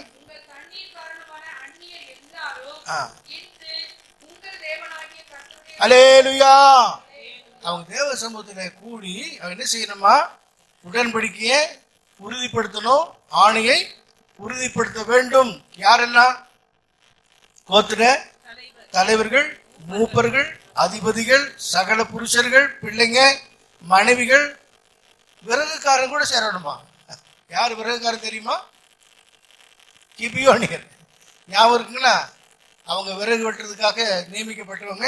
நாம் யோசுவாவின் புஸ்தகம் 9ஆம் அதிகாரம் 25-26 வசனத்துல அந்த கிபியோனியருக்கு கொடுக்கப்பட்ட தண்டனை என்னன்னா, அவங்க விறகு வெட்டணும், தேவனுடைய ஆலயத்துக்கு தண்ணீர் கொண்டு வரணும். படிங்க. அவர்களுக்கு சொன்னபடி அவர்கள் உயிரோடு இருந்து சபையார் எல்லாருக்கும் விறகு வெட்டுவர்களாகவும். யார் அவங்க? கிபியோனியர். அவங்க ஏமாற்றி யோசுவாவோடு கூட உடன்படிக்கை செய்து அங்கு நடந்ததெல்லாம் நாம் பார்க்கிறோம், யோசுவாவின் புஸ்தகத்தில் அறிகிறோம். ஆகவே தேவ ஜனங்கள் திரும்பமாக இந்த உடன்படிக்கையை உறுதிப்படுத்தணும், ஆணையை உறுதிப்படுத்த வேண்டும் என்பதற்காக எல்லாரையும் கூட்டி சேர்க்கிறாங்க. இப்போ கர்த்தருடைய பந்திக்கு முன்பாகி கர்த்தருடைய பிள்ளைகள் எல்லாரும் கூடி வரும்போது, சுத்திகரிப்புக்காக வரும்போது ஏதோ பெரியவங்க மட்டுமல்ல. யோபல் 2 சொல்லப்பட்டிருக்கிறது, உபவாச நாளை நியமிங்க, பரிசுத்த உபவாச நாளை நியமியுங்கள். 15-16 வசனங்கள். 2:15-16. ஊதுங்கள், நியமியுங்கள், ஜனத்தை கூட்டுங்க, சபையை பரிசுத்தப்படுத்துங்க, முதியோரை சேருங்கள், பிள்ளைகளையும் பாலும் கூட குழந்தைகளையும். பார்த்தீங்களா, கை குழந்தை கூட கொண்டு வரணும் ஆலயத்துக்கு. சரி, கோத்திர தலைவர், மூப்பர்கள், அதிபதிகள், சகல புருஷர்கள், பிள்ளைங்க, மனைவிகள் மட்டுமல்ல, விறகு காரணம் தண்ணீர் எடுக்கணும்னு கூட அங்க கூடி வந்து அவங்க எல்லாரும் என்ன செய்றாங்க, உடன்படிக்கையை உறுதிப்படுத்துறாங்க. அல்லேலூயா. எங்கே? தேவ சமூகத்துல. ஆகவேதான் ஒரு தேவனுடைய மனுஷன் இப்படி சொன்னாரு, வருத்தங்கள் தீர திருத்தங்கள் தேவை. வருத்தங்கள் தீர்ந்து போனா திருத்தங்கள் தேவை. திருத்தத்தை ஏற்றுக்கொள்ளாவிட்டால் வருத்தம் தொடர்ந்து உங்களை வருத்திட்டே இருக்கும். வருத்தங்கள் தீர திருத்தங்கள் தேவை. அப்படிப்பட்ட காரியங்களை நம்ம வரும்போது திரும்பமாக நம்முடைய உடன்படிக்கையை, நம்முடைய ஆணையை கர்த்தரிடத்திலே தேவ சமூகத்தில் என்ன செய்யணும், புதுப்பித்துக் கொள்ள வேண்டும். இப்படி நீங்க செய்தா எல்லாம் வாய்க்கும். 9ஆம் வசனம். இப்பொழுதும் நீங்க செய்வதெல்லாம் உங்களுக்கு வாய்க்கும்படி இந்த உடன்படிக்கையின் வார்த்தையை கை கொண்டு. அல்லேலூயா. 6ஆவதாக நாம் வருகிறோம். யோசுவாவின் புஸ்தகம் 7ஆம் அதிகாரம் 21 முதல் படிக்கும்போது தேவ சமூகத்துல சுத்திகரிப்பு உண்டு. கொள்ளையிலே நேர்த்தியான ஒரு பாபிலோனிய சால்வையையும் ஆகான் செய்த காரியம், கொள்ளையிலே நேர்த்தியான பாபிலோன் சால்வை, 200 வெள்ளி சேக்கல் 200 வெள்ளி, 50 சேக்கல் 50 சேக்கல் பொன் நான் கண்டு எல்லாத்தையும் கண்டு அவைகளை இச்சித்து எடுத்துக்கொண்டு இதோ ஆ, அவைகள் என் கூடாரத்தின் மத்தியில் ஆ. பூமிக்குள் புதைத்திருக்கிறது, பாருங்க. வெள்ளி அதன் அடியில் இருக்கிறது பிரமாணம், அதாவது அந்த பட்டணத்தை முழுதுமாக டிஸ்ட்ராய் பண்ணணும், அழிச்சு விடணும், ஒன்றை எடுத்துக்கொள்ள கூடாது என்பதுதான் கர்த்தருடைய கட்டளை. ஆனா இந்த ஆகார் என்ன செய்தான், எடுத்து பாபிலோனிய சால்வை, 200 சேக்கல் வெள்ளி, 50 சேக்கல் பொன் இதெல்லாம் எடுத்து கூடாரத்தின பிரமாணத்தை மீறினது மட்டுமல்ல, கூடாரத்திலே ஒளித்து வைத்தான், பூமிக்குள் புதைத்து வைத்தான், மறைவான பாவங்கள் மறைத்து வைத்தான். அல்லேலூயா.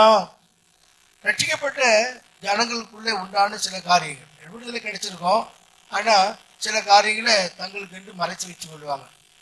அப்படி இருக்கக்கூடாது. ஆனா இங்க என்ன நடக்குது என்றால், சீட்டு போட்டு அந்த ஆகானை கண்டுபிடித்து ஆகோர் என்ற பள்ளத்தாக்கில் கல்லெறிந்து கொன்று போட்டாங்க. தேவ சமூகத்தில் எல்லாரும் கூடி இந்த காரியத்தை செய்கிறது நாம் பார்க்கிறோம். வேதம் சொல்கிறது யோசுவா 6:24 இந்த பாபிலோனிய சால்வையோ வெள்ளி பொன்னோ இரும்போ எல்லாமே கர்த்தருடைய பொக்கிஷத்துல சேர வேண்டியவைகள். பட்டணத்தையும் அதிலுள்ள மாவையும் அக்கினியால் சுட்டெரித்தார்கள். வெள்ளியையும் பொன்னையும் வெண்கலத்தினாலும் இரும்பினாலும் செய்த பாத்திரங்களை மாத்திரம் கர்த்தரின் ஆலய பொக்கிஷத்தில் சேர்த்தார்கள். வெண்கலத்தினாலும் இரும்பினாலும் பொன்னினாலும் சில பாத்திரங்களை எங்க வைக்கணுமா? இதெல்லாம் கர்த்தருடைய ஆலயத்தின் பொக்கிஷம். இன்னைக்கு உங்களோட பொக்கிஷம் சேர்த்து வச்சுட்டு இருக்கீங்க. பழைய ஏன்சியன்ட் பீரியட்ல உள்ள சில ஆலயங்கள் அதெல்லாம் பழுது பார்க்க எடுக்கும்போது நிறைய பொண்ணு வெள்ளி எத்தனையோ பொருட்கள் கண்டுபிடிச்சிருக்காங்க, மறைச்சு வச்சிருந்துருக்காங்க. பிரியமானவர்களே, இதெல்லாம் யாருக்கு சொந்தம்? வெள்ளியும் பொண்ணும் என்னுடையது என்று சொல்றார். இது எல்லாமே கர்த்தருடைய ஆலயத்தின் பொக்கிஷம். சின்னதை அளவுக்கு மீறி சேர்த்து வச்சு ஆசீர்வாதத்தை எழுந்து போகக்கூடாது, அதெல்லாம் துருப்பிடிச்சு போகணும்னு வேதம் சொல்கிறது. என்னுடைய பிள்ளைகளாகி நாம் ரட்சிக்கப்பட்ட பிற்பாடு கலாச்சாரத்துக்கும் பழைய வாழ்க்கைக்கும் இடம் கொடுத்து ஒளிச்சு வைக்கிறது, மறைச்சு வைக்கிறது, இல்லையா, பொய் சொல்றது, பல காரியங்கள் இன்னைக்கு சுத்திகரிப்பு கூட்டங்களை நம்ம கேட்டோம். அதுக்கு இடம் கொடாதபடி பொருளாசை, உலக ஆசை, பண ஆசை, இது எல்லாமே தேவனுக்கு பிரியமில்லாத ஒரு காரியம். அவன் இச்சித்து அதை எடுத்து மறைத்து ஒளித்து வைத்து அதுக்கு உப்பாரோ அவன் என்ன செய்தான்? வெளிப்படுத்தப்பட்டு கல்லெறிந்து கொல்லப்பட்டு. சாத்தான கல்லெறிதல் என்றே ஒரு நிகழ்ச்சி துபாய் பக்கத்துலாம் இருக்குன்னு சொல்றாங்க இல்லையா? சாத்தானை கல்லெறிதல், இந்த ஆகான் தானே என்னமோ தெரியாது, உண்மைதான். ஆக இந்த பொருட்களை சேர்த்து வச்சு அவைக்கு ஜீவித்து நினைச்ச கூடாது, எழுந்து போகக்கூடாது. நிறைய பேர் பணம் திடீர்னு டிமானிட்டேஷன் வந்துடும் அப்படின்னு சொல்லிட்டு பதுக்கி வைக்கிறது பயப்படுறாங்க. ஆனால் எதையும் பதுக்கி வைக்க பயப்படுறது இல்லை. பணத்தை எல்லாம் பொண்ணாக்கி அது பத்திரமா கீழே வைக்கிறாங்க. ஏன்னா இது ஊடுருவும் செய்கிறாங்க சில காரியம். நம்ம தான் போடுறது இல்லையே, பத்திரப்படுத்தி அவசர தேவைக்கு வைக்கிறாங்க, அப்படியே செய்கிறாங்க. நீங்கள் பார்த்தீங்கன்னா பேதுரும் யோவானும் தேவாலயத்துக்கு வந்தாங்க. அங்கே ஒரு முடவன் உட்கார்ந்துருக்கிறான், பிச்சை கேட்டுக்கொண்டிருக்கிறான். அந்த பேதுரு யோவான் ஆகிய அப்போஸ்தலர் சொன்ன வார்த்தை என்னன்னா, வெள்ளியும் பொண்ணும் இப்படி சொல்ல முடியுமா? பெரிய டாலர் போட்டு பெரிய சிலுவை போட்டுட்டு பெரிய சிலுவை தங்கத்திலேயே, அப்புறம் கையில் எல்லா வரலையும் மோதிரத்திலும் எல்லா வரலையும் மோதிரமா, பெரிய சச்சா. இங்கேதான் பெருசா இருக்கலாம், அவரை மதிக்க மாட்டேன், ஆண்டவர் மதிக்க மாட்டேன். அது பெரிய சர்ச்சை பார்த்தோன்னா அப்படின்னு நினைக்கிறேன். சர்ச்சு நம்ம தானே சர்ச்சு. எல்லா வரலையும் மோதிரம் போட்டு பெரிய healing the name of Jesus சொல்லி எல்லாரும் கீழே தள்ளி விட்டுறான். மெஸ்மரிஸை படிச்சுப்பான் போல. அதுக்கு மயங்கி போய் ஜனம் என்ன செய்யறாங்க? விழுந்து போறாங்க, இடம் கொடுக்க கூடாது. ஆக அப்போஸ்தலர் சொல்றாங்க, எங்க வெள்ளியும் பொண்ணும் இல்லை, இயேசுவின் நாமத்தில் எழுந்து நட. தூங்குறவங்க கூட எழுந்துட்டாங்க பாருங்களேன். இயேசுவின் நாமத்துல, அந்த நாமத்தை கர்த்தர் கடைசியா நம்ம கொடுத்துட்டு போயிருக்கிறாரு. நாமத்தில் விசுவாசம் ஏற்றுக்கொள்ள எத்தனை பேர் அத்தனை பேரும் அப்படி பிள்ளைகளாக படிக்க அதிகாரத்தை நமக்கு தந்திருக்கிறார். அல்லேலூயா. ஆக கர்த்தருடைய சமூகத்துல சுத்திகரிப்பு உண்டாகிறது. நிறைய காரியங்கள் இருக்கு, ஆவியிலே, ஆத்மாவிலே, சரீரத்திலே. கடைசியை நான் பார்க்கிறோம் அப்போஸ்தலர் நடவடிக்கை 10ஆம் அதிகாரம் 31 முதல் கொர்நேலியுவே, உன் கொர்நேலியுவே, ஜெபம் கேட்கப்பட்டது. ஆ, உன் தான தர்மங்கள் தேவ சந்நிதியில் நினைத்தருளப்பட்டது. நினைத்தருளப்பட்டது. யோப்பா பட்டணத்துக்கு ஆள் அனுப்பி பேதுரு என்று மறுபெயர் கொண்ட சீமோனை வரவழைப்பாயாக. ஆ, அவன் கடலோரத்திலே தோல் பதனிடுகளுடைய சீமோனுடைய வீட்டிலே தங்கி இருக்கிறான். அவன் வந்து உன்னிடத்தில் பேசுவான் என்றார். அந்தபடியே நான் உடனே உம்மிடத்திற்கு ஆள் அனுப்பினேன். 33 படிங்க. நீர் வந்தது நல்ல காரியம். பாருங்க, கொர்நேலியு 100க்கு அதிபதி, நல்ல தானதர்மங்களா செய்து விசேஷத்தில் நற்சாட்சியுடன் ஜெபம் கேட்கப்படுகிற அளவுக்கு அவன் கீர்த்தி உள்ளவன். அப்போ சொல்றாரு, நீர் வந்தது நல்ல பேதுரு காரியம். பார்த்து, நீர் வந்தது நல்ல காரியம். தேவனாலே உமக்கு கட்டளையிடப்பட்ட தேவனாலே உமக்கு கட்டளையிடப்பட்ட யாவையும் கேட்கும்படிக்கு நாங்கள் எல்லாரும் இப்பொழுது இங்கே தேவ சமூகத்திலே கூடியிருக்கிறோம். பாருங்க, அவர் ஒரு புரிஜாதியான ஒரு மனுஷன். உங்களுக்கு தெரியுமோ தெரியாதோ, அப்போஸ்தலர் நடவடிக்கைகள் 8ஆம் அதிகாரத்தை பார்த்தீங்கன்னா எத்தியோப்பியன் ரட்சிக்கப்படுகிறான். இந்த எத்தியோப்பியன் காம் சந்ததி. புரிஞ்சு கொள்ளுங்க. 9ஆம் அதிகாரத்தில் பவுல் ரட்சிக்கப்படுகிறார், அவன் சேம் சந்ததி. 10ஆம் அதிகாரத்தில் கொர்நேலியு ரட்சிக்கப்படுகிறார், அவன் யாப்பேத் சந்ததி. அல்லேலூயா. யாப்பேத் இந்த சந்ததியில இந்த 100க்கு அதிபதியானவன் பேதுருவை அழைத்து கொண்டு வந்த போது சொல்றாரு, 33ஆம் வசனத்தை படிங்க. அந்தபடியே நான் உடனே உம்மிடத்துக்கு ஆள் அனுப்பினேன். நீர் வந்தது நல்ல காரியம். தேவனாலே உமக்கு கட்டளையிடப்பட்ட யாவையும் கேட்கும்படிக்கு நாங்கள் எல்லாரும் இப்பொழுது இங்கே தேவ சமூகத்தில். அல்லேலூயா. இப்ப நீங்க சொல்லுங்க, நாங்கள் எல்லாரும் ஒன்று. நான் சொல்றது சொல்லுங்களேன், பொறுமையா இருக்கு. நாங்கள் எல்லாரும் இப்பொழுது இங்கே தேவ சமூகத்துல கூடி வந்திருக்கிறோம். அப்போ தேவ சமூகம் என்பது கூடி வந்து ஆசீர்வாதத்தை பெற்றுக்கொள்ளக்கூடிய ஒரு காரியம். ஒரு அந்நியரா இருந்தாலும் கூட அவருக்கு அந்த ரட்சிப்பவருக்கு கிடைத்ததை நாம் பார்க்கிறோம். நீ வந்தது நல்ல காரியம். தேவனாலே உமக்கு கட்டிடப்பட்ட யாவையும் கேட்க இங்கே இப்பொழுது நாங்கள் தேவ சமூகத்துல காத்திருக்கிறோம், கூடியிருக்கிறோம். நெகேமியா 10 வாசிக்கிறோம். சபை எபிரேயர் 10:25 படிக்கிறோம். சபை கூடி வருவதிலே சிலர் விட்டு விடுவது போல என்ன செய்யக்கூடாது, நாம் விட்டுவிடக் கூடாது என்று சொல்லி சபை கூடி வருதல் என்பது மிக மிக முக்கியம். இது அறிந்தவர்களுக்கு தான், அனுபவித்ததுக்கு தான் புரியும். சிலர் சாதாரணமாகவே சபை கூடிதலே விட்டு விடுறாங்க. அப்படி இருக்கக்கூடாது.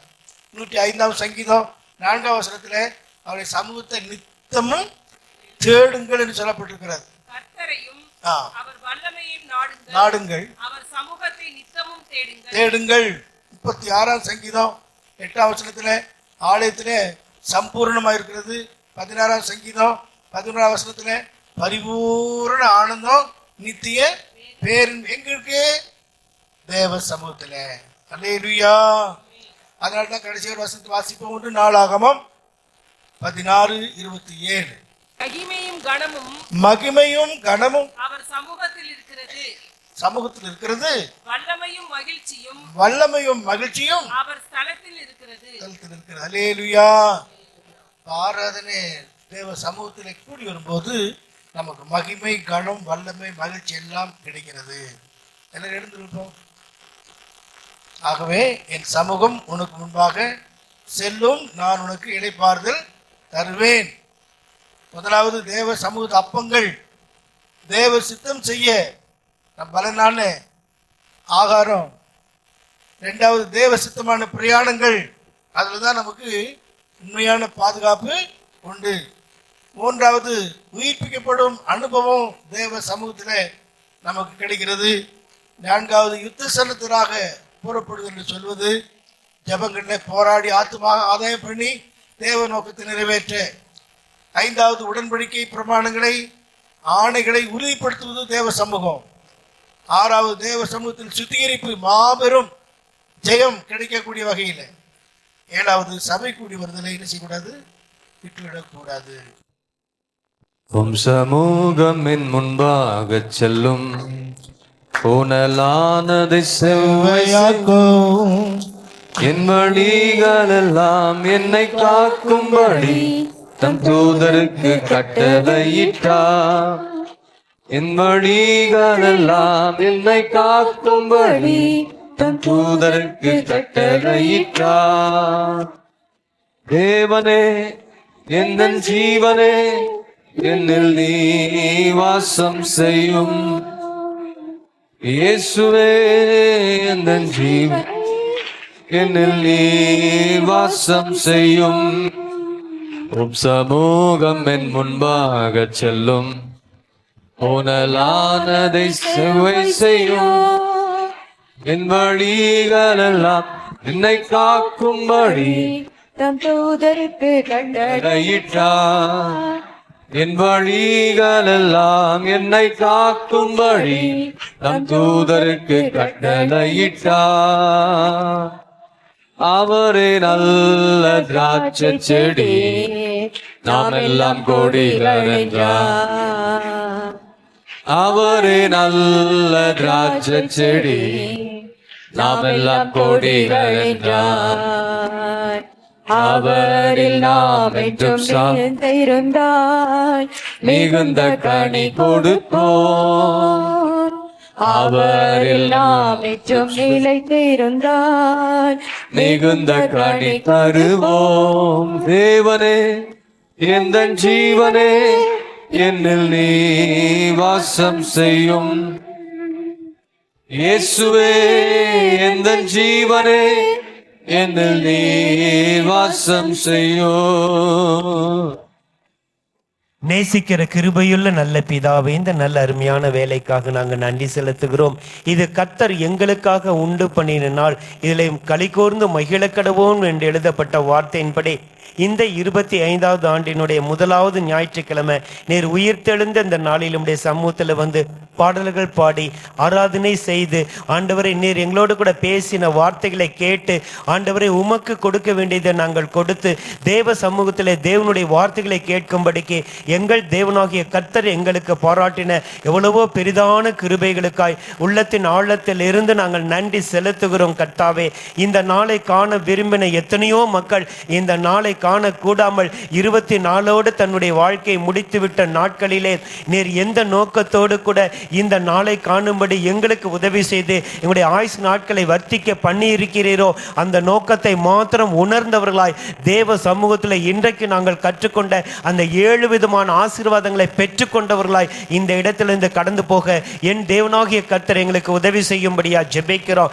மோசேயை பார்த்து சொன்னீர், என் சமூகம் உனக்கு முன்பாக செல்லும், நான் உனக்கு இளைப்பாறுதல் தருவேன் என்று சொன்னீர். ஆண்டவரே, யாக்கோபை பார்த்து சொன்னீர், நான் உனக்கு சொன்னதை செய்யும் அளவுக்கும் உன்னை விட்டு விலகுவதில்லை, உன்னை கைவிடுவதில்லை என்று ஆதியாகமம் 28:15 சொன்னீங்க. ஆண்டவரே, யோசுவாவை பார்த்து சொன்னீங்க, நீ உயிரோடு இருக்கும் நாளெல்லாம் ஒருவனும் உனக்கு முன்பாக எதிர்த்து நிற்பதில்லை, மோசையோடு கூட இருந்தது போல நான் உன்னோடு கூட இருப்பேன் என்று சொல்லி போயிருக்கீங்க. ஆண்டவரே, எங்களை பார்த்து நீங்க சொல்றீங்க மத்தேயு 28:20 உலகத்தின் முடிவு பரியந்தான் நான் உங்களோடு கூட இருக்கிறேன் என்று சொல்லி அந்த வார்த்தையின்படி நாங்கள் வாழ்ந்து மத்திய ஆகாயத்தில் உம்மை சந்திக்கக்கூடிய தகுதியும் ஆயத்தமும் எங்களுக்கு உண்டாகட்டும். உத்தம இருதயத்தோடு, உண்மையுள்ள இருதயத்தோடு, கபடற்ற இருதயத்தோடு, விவேகமுள்ள இருதயத்தோடு அந்த சுத்திகரிப்பு கூட்டத்தில் நாங்கள் கற்றுக்கொண்ட இருதயத்திலே சுத்தமுள்ளவர்கள் பாக்கியவான்கள், அவர்கள் தேவனை தரிசிப்பார்கள் என்று எழுதப்பட்ட அந்த வார்த்தையின்படி வாழ்ந்து உம்மை சந்திக்க எங்களை ஆயத்தப்படுத்துங்க. தாழ்மையோடு உங்கள் முகத்தை நோக்கி பார்க்கிறோம். வந்தவர்கள் ஒருவரும் ஒரு காலம் வெறுமனே திரும்ப செல்லாதபடிக்கு எதெல்லாம் விட்டு விலக வேண்டுமோ அதையெல்லாம் விட்டு விலகி நீர் எங்களுக்கு கிளை நறுக்கி களை பிடுங்கி சுத்தம் செய்து இந்த வருஷம் இருக்கட்டும் என்று வச்சிருக்கிறீங்க என்பதை உணர்ந்து வாழ கர்த்தர் எங்களுக்கு உதவி செய்யுங்க. சமாதானத்தோடு கூட போய், சந்தோஷத்தோடு கூட போய், ஆறுதலோடு கூட போய், தைரியத்தோடு கூட போய் ஒவ்வொரு நாளும் கீழே வேர் பற்றி மேலே கனி கொடுக்கிற யூதா ஜனங்களைப் போல வாழ்ந்து உம்முடைய சத்தத்தை கேட்டு உம்முடைய சித்தத்தை செய்து முடிக்க கர்த்தர் உதவி செய்யுங்க. தாழ்த்துகிறோம், கிருபைக்கு ஒப்புக் கொடுக்கிறோம். தயவாய் எங்களுக்கு காணப்படுகிற அநேக காரியங்களிலே, போராடி கொண்டிருக்கிற காரியங்களிலே எங்களுக்கு ஜெயத்தை கொடுத்து எங்களை மன்னித்து திரும்பவும் உமது ஜனங்களாகிய நாங்கள் உம்மிலே மகிழ்ந்திருக்கும்படி நீர் எங்களை உயிர்ப்பிக்கும்படியாய் ஜெபிக்கிறோம். தேவ கிருபைகளுக்காக நன்றி செலுத்துகிறோம். எல்லா துதி, கன, மகிமை, மாட்சிமை, புகழ் உமக்கே செலுத்துகிறோம். என் ஆண்டவராகிய இயேசு கிறிஸ்துவின் மகிமையுள்ள நாமத்தில் தாழ்மையோடு வேண்டி ஜெபிக்கிறோம் எங்கள் ஜீவனுள்ள நல்ல பிதாவே. என் ஆத்துமாவே கர்த்தரை ஸ்தோத்திரி, என் முழுவலுமே அவருடைய பரிசுத்த நாமத்தை ஸ்தோத்திரி. என் ஆத்துமாவே கர்த்தரை ஸ்தோத்திரி, அவர் செய்த சகல உபகாரங்களையும் மறவாதே. ஆமென். நம்முடைய கர்த்தராகிய இயேசு கிறிஸ்துவின் கிருபையும் பிதாவாகிய தேவனுடைய அன்பும் பரிசுத்த ஐக்கியமும் இன்றும் என்றும் சதா காலங்களிலும் நம் அனைவரோடும் ஆண்டவராகிய இயேசு கிறிஸ்துவின் வருகை மட்டும் இருப்பதாக. ஆமென். அல்லேலூயா, அல்லேலூயா, அல்லேலூயா.